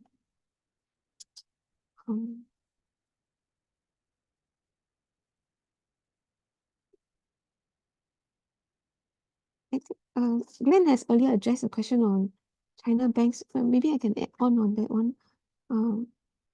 China banks have always traded at a discount to book value and always traded at very high dividend yield. Why the rules in China, the banks are restricted in raising funds through the equity markets because they cannot raise funds at any price below their book value. So because they trade it at discount to book, right? So the equity market is almost like close to them. So they have always been raising funds from the debt market.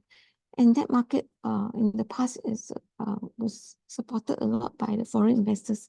And with the slowdown in China and the hostility, geopolitical tension, many foreign investors like pull out from investing in China stocks. So that partly explains the low PE and even low price to book for the China banks.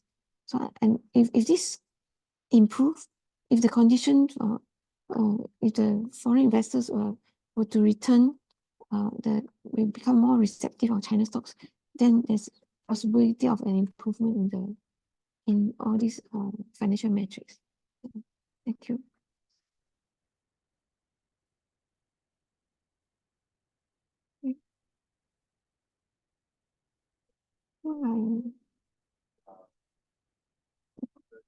Pass it back to Jonathan or Paul. Thanks. Yep. Okay. I'll quickly try to wrap it up so that by 12:30, so that we can get the technicals, the technicals part up. Sorry to keep those who are waiting. Your view on OUE REIT? Yeah. So sorry, I don't really follow them closely, but I think the yield is pretty attractive considering most of the assets are in Singapore. But sorry, I don't have any definitive answer for that. Yeah. So I better not say I don't give you the wrong thing. Hi, Paul and team. What is your view on the recent Hong Kong stocks and China A stocks? Is this sustainable and continue to go up from recent low? Apologize. We don't look at Hong Kong and China closely. But thematically, I mean, if you were to thematically, if I had to invest, I would probably focus on sectors related to the Chinese consumer. So the reason why I say that is that from a very macro level, for China to grow, they really need the consumer to spend. So in the past, it was all about investments. Maybe 50% of the growth all come from investments, building infrastructure, building roads, building property. Okay, that cannot happen anymore. There's more than enough. So the only way to grow now, the new engine of growth, and of course exports. So it's either investments, infrastructure, consumer spending, or exports. So exports, what's happening with what's happening with geopolitics, that might also kind of flatten it out a bit, or at least the growth is kind of capped. So the only way to grow for China, I'm talking very macro as a lousy economist here, but the only way for China to grow is going to be consumer. So if I had to position myself for China, I'd rather do it eyeball on Chinese consumer, because if they want to stimulate, the only way to the new growth driver is consumer. I mean, this is just my own lousy economist answer to that question. Yeah. Okay. What price to okay, Peng, that one is TA. Can you know okay, can know your view if limited amount wish to invest between Escort, Fraser Hospitality or CD Hospitality? Okay. So we cover only Escort, but we also cover, if you want hospitality, we also cover Far East Hospitality. So if I have to choose, if you look at our reports, hopefully you have it. If not, go to stocksbnb.com. But rather than Airbnb, it's called Stocks BNB. So for that, we initiated on Far East. So we think we are a bit more comfortable with the consumer, I mean, with the Singapore-based hospitality, because there's still a lot of events coming in Singapore, Taylor Swift and so forth. So Coldplay and several more. But anyway, we like it because there's a lot of events to help drive. The stock is also trading at, if I'm not mistaken, maybe 6% yield now, number 2. And number 3, because they sold some investments, they have like almost 18 million of undistributed dividends. So even if dividends come off a bit, they can actually top it up. And the 4th reason, if you read the report, there's a master lease structure. Master lease structure is basically a fancy term to say that the sponsor is ready to protect the downside. That means if rents are not enough, they'll come in and support. And that will give you a yield of around 4%. So that's the one that we preferred. I mean, based on the initiation done by my colleague Miao Miao. So that's where we like. Escort is still fine, but the only thing we worry when going overseas is, tourism is still a discretionary spend. So we're not sure if global economies kind of weaken. How much can tourism spending sustain? Because tourism, as you all know, traveling overseas is expensive. But at least for Singapore, we have visibility and the other factors for Far East that we mentioned, Far East hospitality, that can at least support the dividends. Okay, let me try quickly, Raj. What's the outlook for Nanofilm and price target? Okay, we don't have coverage, but I think Zane can do the technical price target. But for Nano, it's going to be challenging for a few reasons. Number one, Apple is their major customer, or codename customer Z. So I'm guessing it's Apple. The volumes there isn't growing that well, so there's under pressure. Then number 2, because customer Z is shifting their production into Indonesia, India, shifting their production into Vietnam. So you actually have to build facilities for them, and it may not mean that your revenue grow or you take market share. So you're actually incurring additional costs, at least in the near term, for the same amount of revenue. So if customer Z tell you, I'm going to India, so as a supplier, he just asks you, do you want to follow? You don't want to follow, it's fine. So obviously all the suppliers have to follow, even though they're not sure if there's any business. And then the 4th reason, the main kicker for them is the the battery pack. It's one of the components of the battery pack that they're going to replace electroplating. That means you dip it in the acid versus their method, which is vapor disposition, which is actually it's like you let, it's not droplets, it's like probably atoms dropping and coating a particular part. For that, I think they have a technical challenge, the ability to hit volumes. So right now they are still, you could say it's more like product development to raise the volume. So in a nutshell, it's going to be very challenging because of all these reasons. So that's why we think it's challenging for Nanofilm. Okay, let me answer this last one and go to technicals. Hi, Paul, what's your estimation percentage growth for Malaysian REIT industry for 2024? Any views or news policy? Yeah, so sorry, I don't really cover, but thanks for the question. I don't really cover Malaysia. For us here, we normally cover Singapore REITs and, Singapore and US stocks. But for us, we do market in Malaysia. So what we think is that Singapore REITs are we think at least our own view is far more attractive because the average yield for Malaysia now is about 5.7. I checked through BUT AI, so I just asked, but I use the AI to ask what's the Malaysian dividend yield. So it's about 5.7. Whereas in Singapore, you can even the highest quality is like 5.5, and this like triple A type of quality, like we mentioned, Mapletree Logistics and so forth. But sorry, I don't really follow enough Malaysia. I don't follow Malaysia, so I not able to answer. Yeah, so sorry for that. Yeah, but for us, I think if REITs, I think Singapore probably it's a clear cut way because the yields are more attractive and you have the Sing dollar behind it. Yeah. Oh, okay. I think I hand it over to you, Zain, before I move on to the rest. Yeah.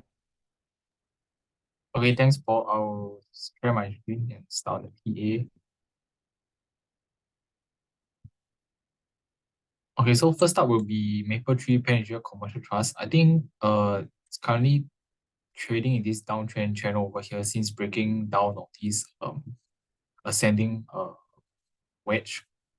Yeah, so there could still be some little bit more downside as it's below this 143 level, previous resistance level. So we could hit towards maybe 138 over here where there's the channel support as well as the previous horizontal level. Okay, the next one will be on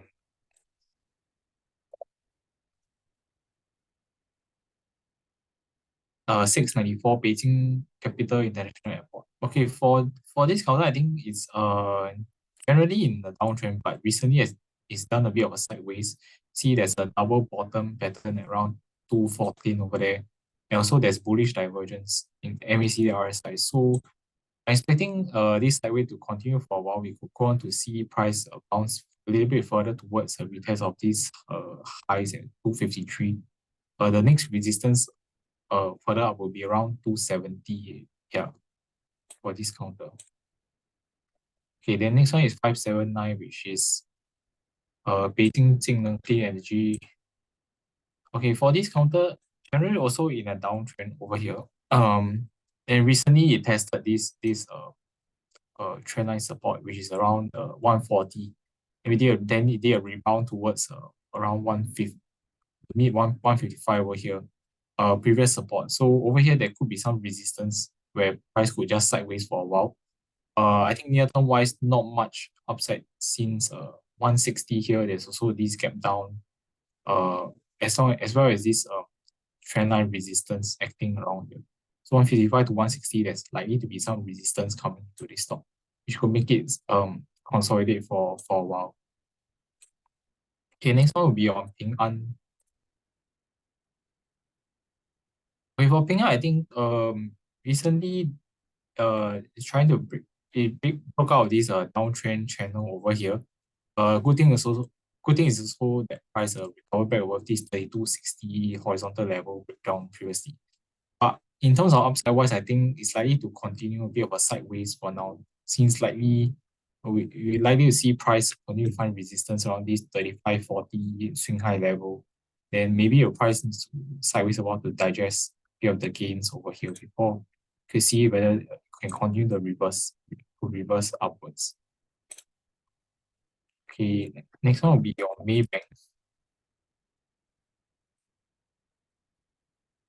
Okay, for Maybank, I think generally quite a strong uptrend if you look all the way since 2020 has been going up over here. Recently the price action is also quite good. There's a breakout of this $9 resistance, and I think the price could still continue its uptrend to try and retest this trendline resistance over here where we can see it's acted multiple times since April of last year. So that could bring us to a target of about 930, a high end of 930s, for Maybank in the short term. Okay, then some of the US counters, first up would be AMD. Okay, AMD is still we have a blow off above this trend channel in blue. Last week is currently is a bit of a consolidation pattern, I think. Yeah, so I would expect for price to maybe just sideways above. Support, there could be support around 170 to 173, resistance close to about 180 to 184 about there.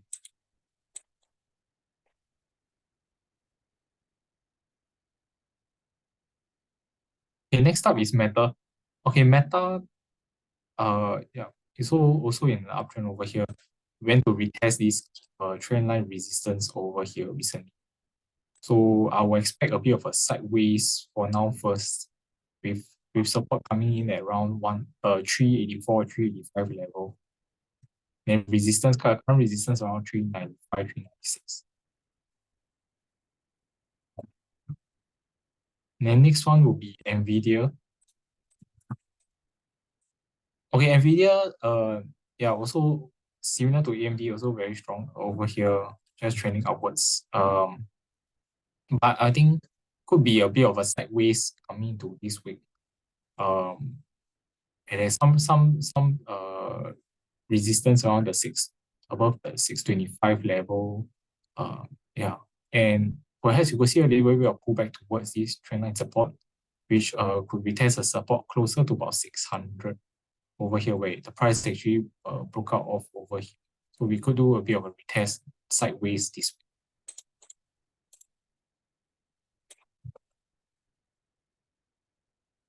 Okay, next up is Suntec REIT. Okay, for Suntec, I think generally quite sideways for now. Recently, we tested the swing low support around 118 again and did a rebound. But also some resistance at 123, which was this breakdown level over here. So I think for Suntec, not much. I will expect a bit of a sideways consolidation for the time being. And for Keppel DC, I think showing some weakness for now.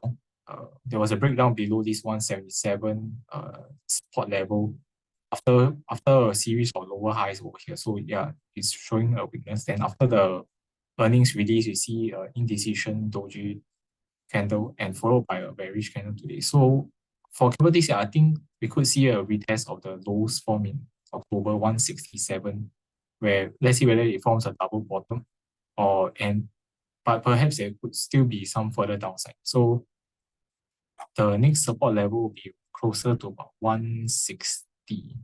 Yeah. So for Keppel DC, yes, I think there could be still a little bit more downside for this counter.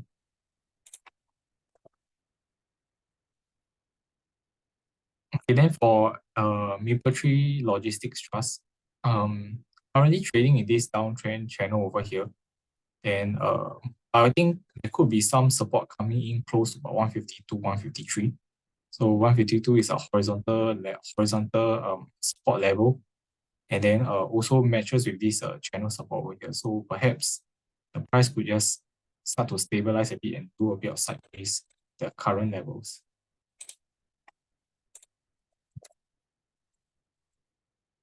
Okay, then next one is SIA. Okay, SIA I think is showing some strength with a consolidation over here and a breakout above this 660 level. But there's quite a lot of resistance at around 680s over here. So I will expect still a bit more sideways trading for now, since I think it's unlikely to break above this 685 resistance.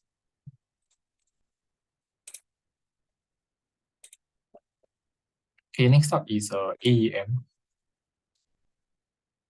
Okay, for AEM, I think still trending downwards along this downtrend resistance line, and starting to sideways a little bit these 2 days. So let's see whether it can hold the swing low support around here, which is around the close to 270 level about there. For now, there's no sign of a reversal yet for AEM.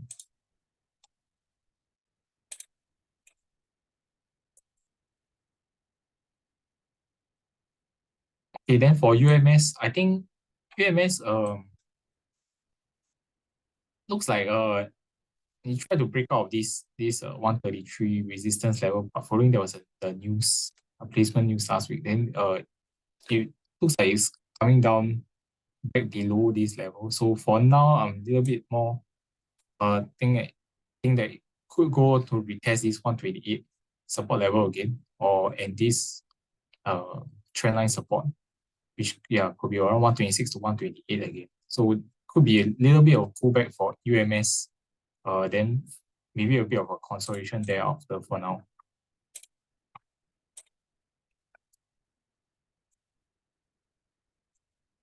Okay, then for Franklin, a bit similar. There was a try to break out of this 137 level, but we can see price code went back down quite soon thereafter. So with that, we could see maybe price come down a little bit further and do a bit of a sideways, towards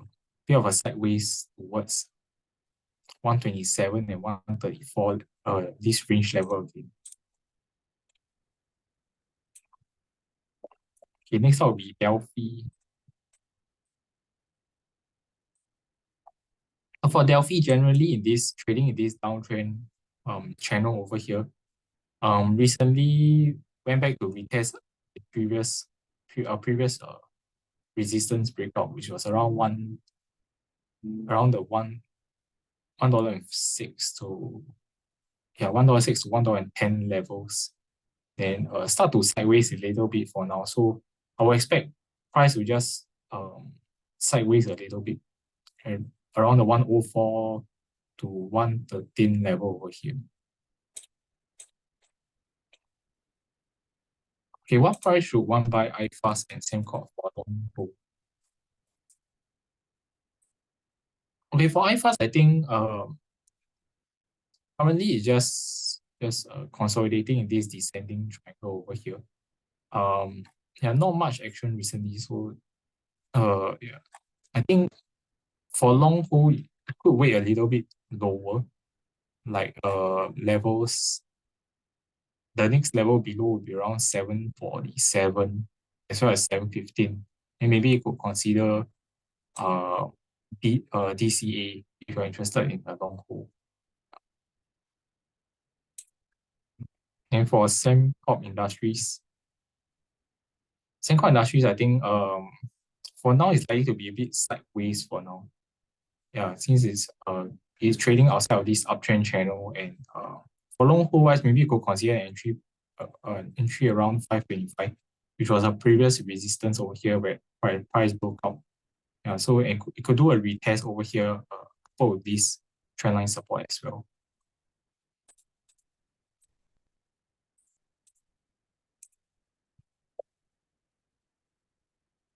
Okay, next up is Prime US REIT. Okay, for Prime, I think it's showing some weakness. So they managed to hold this 20 cents level and looks like breaking down of this uptrend support line as well. So there could be still a little bit further downside to retest closer to about 17 and a half cents, which was a prior support level, resistance, and swing low support over here as well. So I'm expecting a little bit more downside for Prime. The next one is BYD. Okay, BYD, I think there's also some continued weakness. So it rebounded from the support around 190 last week, but today we see price coming down. Looks like it's going to break down on this downtrend channel again. So we could see further downside for BYD, maybe a retest of the lower support levels closer to 175 as a next support level.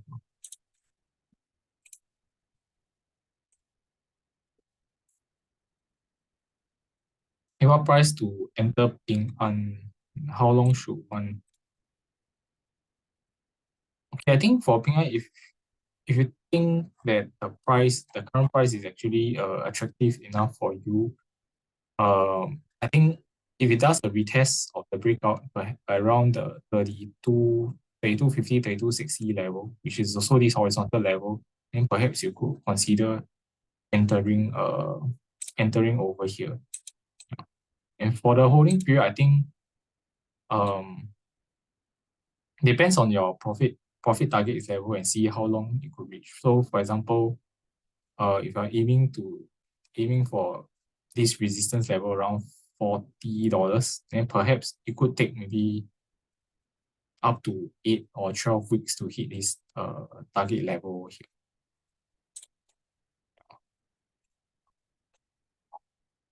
Okay, next one is Sim Leisure.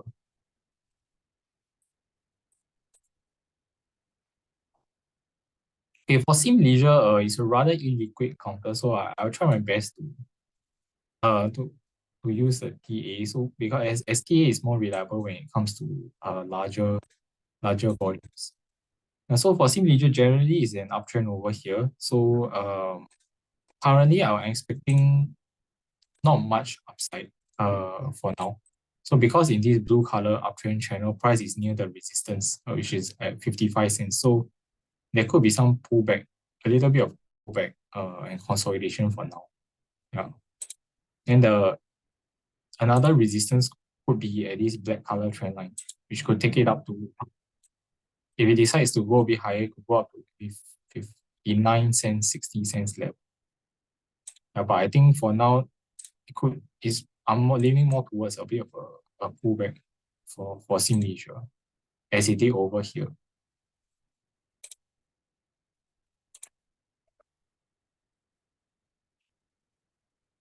Okay, next one is 3032 HSI Management Tech Index ETF. Okay, for this it did a rebound from this support at around close to 295 last week. This trend line support did a bounce towards horizontal level around close to 330 over here. So in general, I think it's still continuing on this downtrend. So I think for this week there could be a bit of sideways going on for now, between like $3 to about 330. And for next one is Tencent. Okay, Tencent did a double bottom at 260, 263 about there, and broke above this downtrend resistance line, but I would expect still some resistance around the 290s, 300 level over here. This is where price previously broke down. Yeah, so for Tencent also, I think could be just some sideways consolidation, where some near-term support would be around 270, close to 275 about it.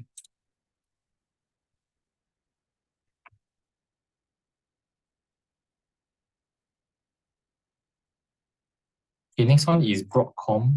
Okay, Broadcom, I think generally trading in this uptrend channel, but for now, I think there could be some pullback towards to retest this channel support again. So that could bring price a little bit lower towards 1160, 1170, those price levels, and before we see a bit of a rebound.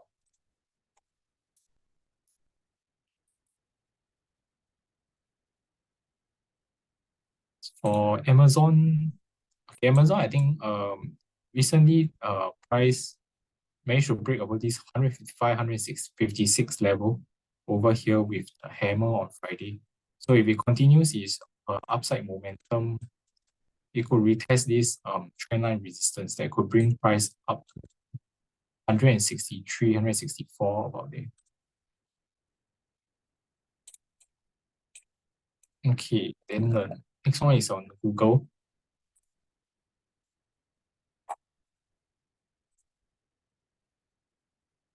Okay, for Google, yeah, it's still showing strong momentum. Retested the previous all-time high, which was around 152, and yeah, still holding around here. So I think if it does continue its momentum, we could still see higher highs this week.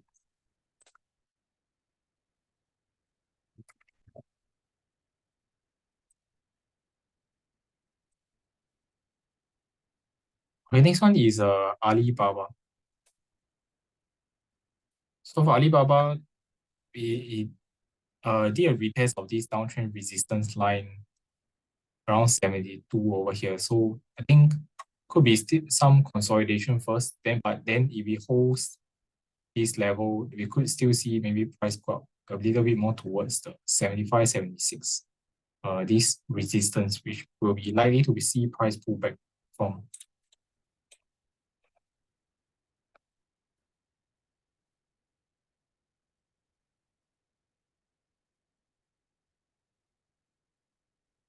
next one is Meituan. I think Meituan is still showing some weakness, still trading in this descending wedge over here, and we see that price is still below this breakdown level of about $70. So for now, I'm leaning more towards a bit of a sideways and on more towards a downside. So we just sideways between 64 to 70 for now. But if it doesn't hold, there could still be some downside again for Meituan.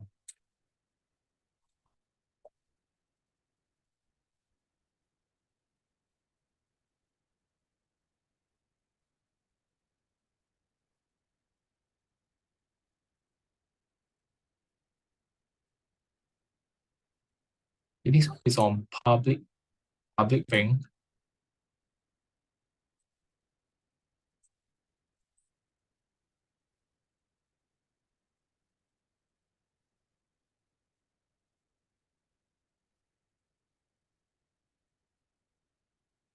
I think similar to Maybank, this is also in an uptrend for now. So currently it could go on to test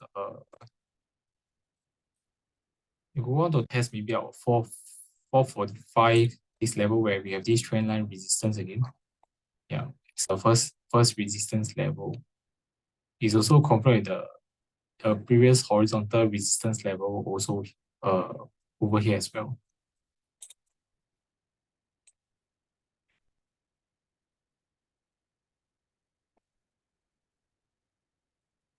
Okay, the next one, OCBC. Okay, OCBC, I think generally it's very much in a range bound pattern over here. So expect resistance at $13 to about $13.20. I think price could pull back towards the range, close to the range support and continue the consolidation, which is around 1270 to 1280. We see maybe price see some support again.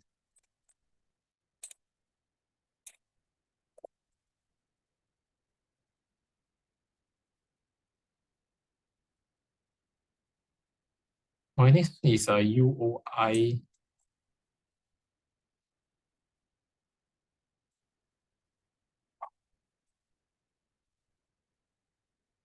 Okay, this is fairly illiquid as well, so I'll try my best to explain.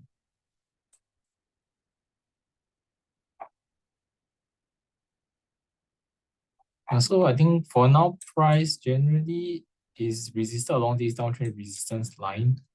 Then we have finding support around the 590 level and just trading around here between 590 to around 615. So for now, I think we could still see maybe a bit of a range bound trade for now. Yeah.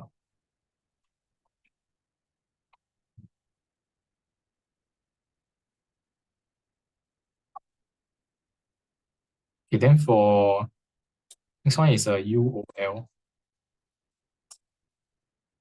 Okay, UOL, I think not much is happening at this moment. Generally a very range bound happening around 6 to about 630s. So likely that will still continue for the time being.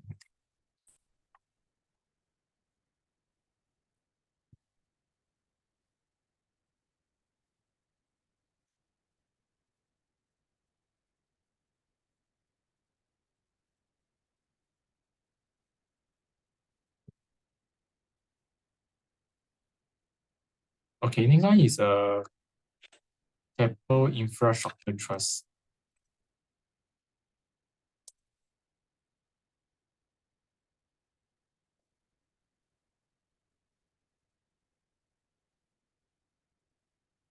Okay, for KIT,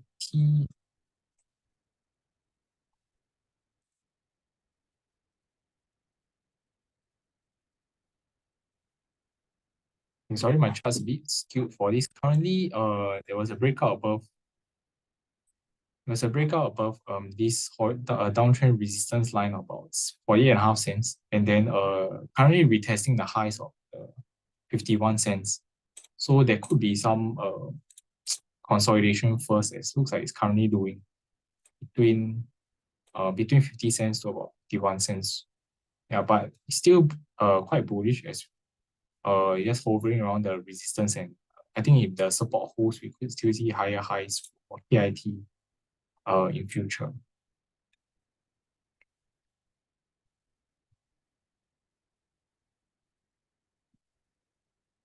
And next one is a CapitaLand investment.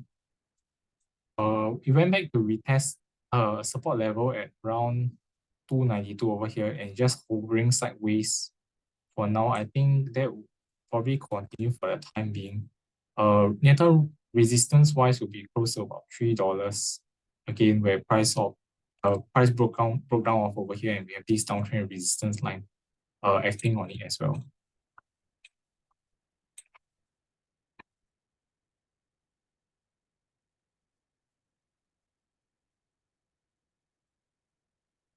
The next one is Food Empire. So Food Empire, it broke out this resistance at 118 last week and went to retest this trendline resistance of about 132, 133, and it's currently doing some sideways consolidation over there. So I think for the time being, it's likely to continue some consolidation first to digest these strong gains last week.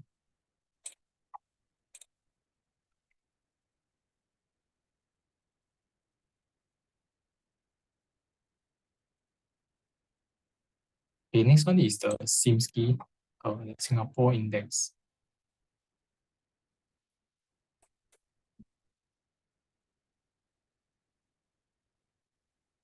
Okay, for the SIMSKI, generally it's just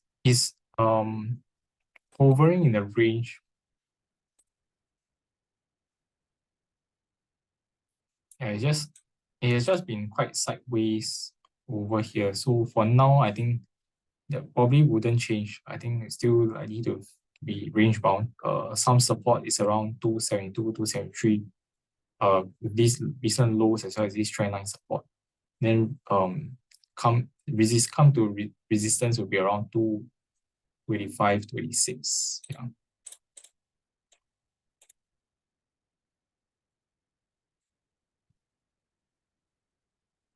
Okay, then for the Hang Seng Index, last week after the sell, we recovered back into this blue color channel, downtrend channel, and price is for now is a bit sideways for now. So I think could be still some consolidation first, then but I think it could still move a bit higher towards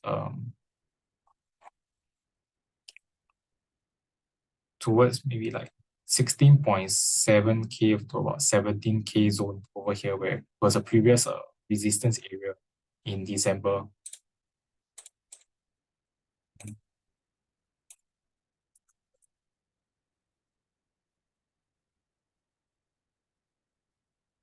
Okay, next is unusual, not much volume for this counter.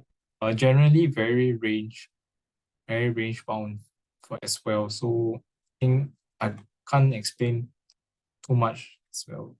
I think probably just continue to sideways between 18.5 cents to about 19.7 cents for now.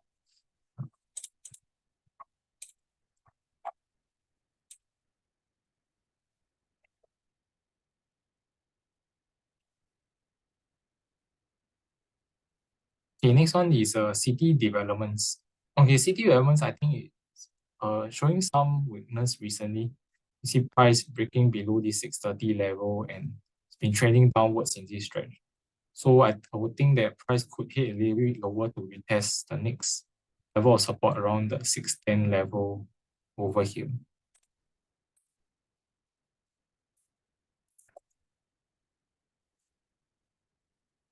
Okay, then for yen lot. Okay, yen lot is retested the lows at 48 cents, did a rebound. But I will still think it's likely to form lower highs along here. So for now, there could be just some sideways trading between 49 cents to about 53 cents perhaps.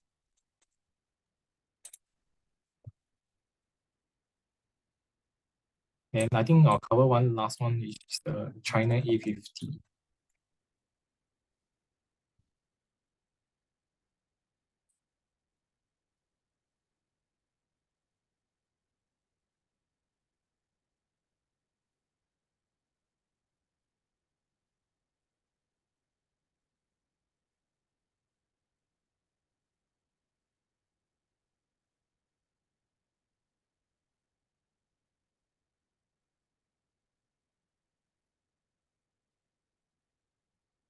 Okay, for China E50, generally it's still trading in this downtrend channel over here. And I think there's some resistance around the 11.5K region, previous support over here, and there's a recent swing high resistance. So I think like the upside, in terms upside, not much, I think. Probably just you could do a retest down here and just pull back afterwards to do a bit of a sideways for the time being.